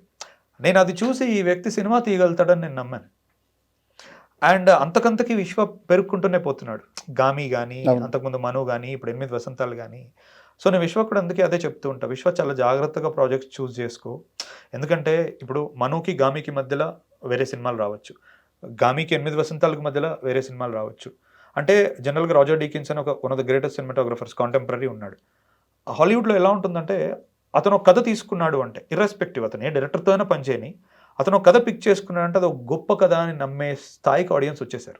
సినిమాటోగ్రఫర్ పిక్ చేసుకున్న కథని. నేను విశ్వాకి ఎప్పుడు ఆ మాట చెప్తూ ఉంటాను. అంటే నీ చేతిలో కెమెరా మాత్రమే లేదు, నువ్వు ఏది నిర్ణయించుకుంటున్నావు బ్రాండ్ కూడా ఉంటుంది. అంటే నీకు బాధ్యత ఉంది, ఒక గొప్ప విజువల్స్ తీయగలిగేది. అంటే నేను చెప్పిన అసలు 8 వసంతాలు నా దృష్టిలో అవలీలగా తీసిన విజువల్స్ అవి నన్ను అడిగితే. అంటే నేను మనుకి చాలా కష్టపడ్డాం, క్రూ తక్కువ మంది ఉన్నారు, 9 మందే ఉన్నారు, ట్రైపాడ్లు కూడా గాల్లో ఇలా పట్టుకునే వాళ్ళం మేము ఏం లేకుండా. 8 వసంతాలకి 150 మంది 200 మంది ఉన్నారు మాకు. ఇక్కడ నాకు చిన్న డౌట్ ఉంది, అది కరెక్టా లేదో మీకు క్లారిటీ ఇవ్వండి. మను సినిమా విషయానికి వస్తే లైటింగ్ అనేది చాలా డార్క్గా ఉంటుంది. ఈ 8 వసంతాల విషయానికి వచ్చే చాలా బ్రైట్గా ఒక పెయింటింగ్ లాగా ఉంటుంది. ఆ సినిమాలో అలా ఉంది కాబట్టి మనం ఈసారి వేరేగా ట్రై చేద్దామని చెప్పి చాలా ఫోకస్డ్గా తీసుకున్నానేమో. కథరీత్యా చెప్పాల్సిన అవసరం ఉంది కాబట్టి అలా చూపించాల్సిన అవసరం ఉంది కాబట్టి అలా చూపించారు కథరీత్యా. ఎందుకంటే మను అనేది ఇద్దరు లోన్లీ పీపుల్ కథ. లోన్లీనెస్ని ఎప్పుడైనా సరే లిటిల్ బిట్ డార్క్ను అందులోనే చూపించాలి. ఇది అలా కాదు, ఎంత కష్టం వచ్చినా పైకి ఆమె ఉత్తుంగ తరంగం లెక్క పైకి వచ్చే ఒక పాజిటివ్ కథ ఇది. సో ఇందులో లైట్ ఎక్కువ కనపడాలి, అప్రిషియేట్ చేయడానికి ఉండాలి. సో నెరేటివ్లోనే ఆ గుణం ఉంది. చాలా థ్యాంక్స్ సార్, ఎందుకంటే ఒక మంచి సినిమా తీశారు అండ్ పైగా నన్ను నమ్మి నా ఇంటర్వ్యూకి వచ్చారు. నేను శక్తివంచన లేకుండా ఒక మంచి ఇంటర్వ్యూ చేశానని నమ్ముతున్నాను. అండ్ మీరు ఒక మంచి సినిమా మళ్ళీ తీసి మళ్ళీ సక్సెస్ అయిన తర్వాత మన ఇద్దరం ఇలాగే కూర్చొని మరో ఇంటర్వ్యూ చేద్దామని మనస్ఫూర్తిగా కోరుకుంటున్నాను. Thank you sir. తప్పకుండా. Thank you.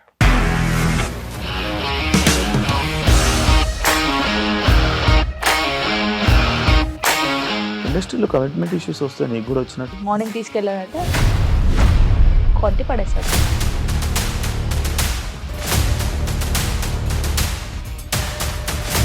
ఒక్కళ్ళు కూడా చూడలేదు ఈ సినిమా అని చెప్పడానికి కూడా చాలా ధైర్యం కావాలి. అది నిజం కదా, దాంట్లో ధైర్యం ఏంటి? ఇది నెక్స్ట్ డే ప్లేట్ మార్చేస్తే తప్పు కదా. As of now we're comfortable this అని నేను అనుకుంటున్నాను. రష్మిక గారిది మీది ఒకే ఊరు అంటే కదా? నీకు కోపం వచ్చిందంటే బాగా తిట్టేత్తరా? తిట్టేద్దామండి. నిజంగా గేమ్ ని ఎలా చేంజ్ చేయగలిగారు? ఏపీఎస్ఎఫ్సి వాళ్ళకి 6 నెలల్లో నేను 6 లక్షలు కట్టా. బిజినెస్ చేయాలనుకుంటే it is as difficult as riding a tiger.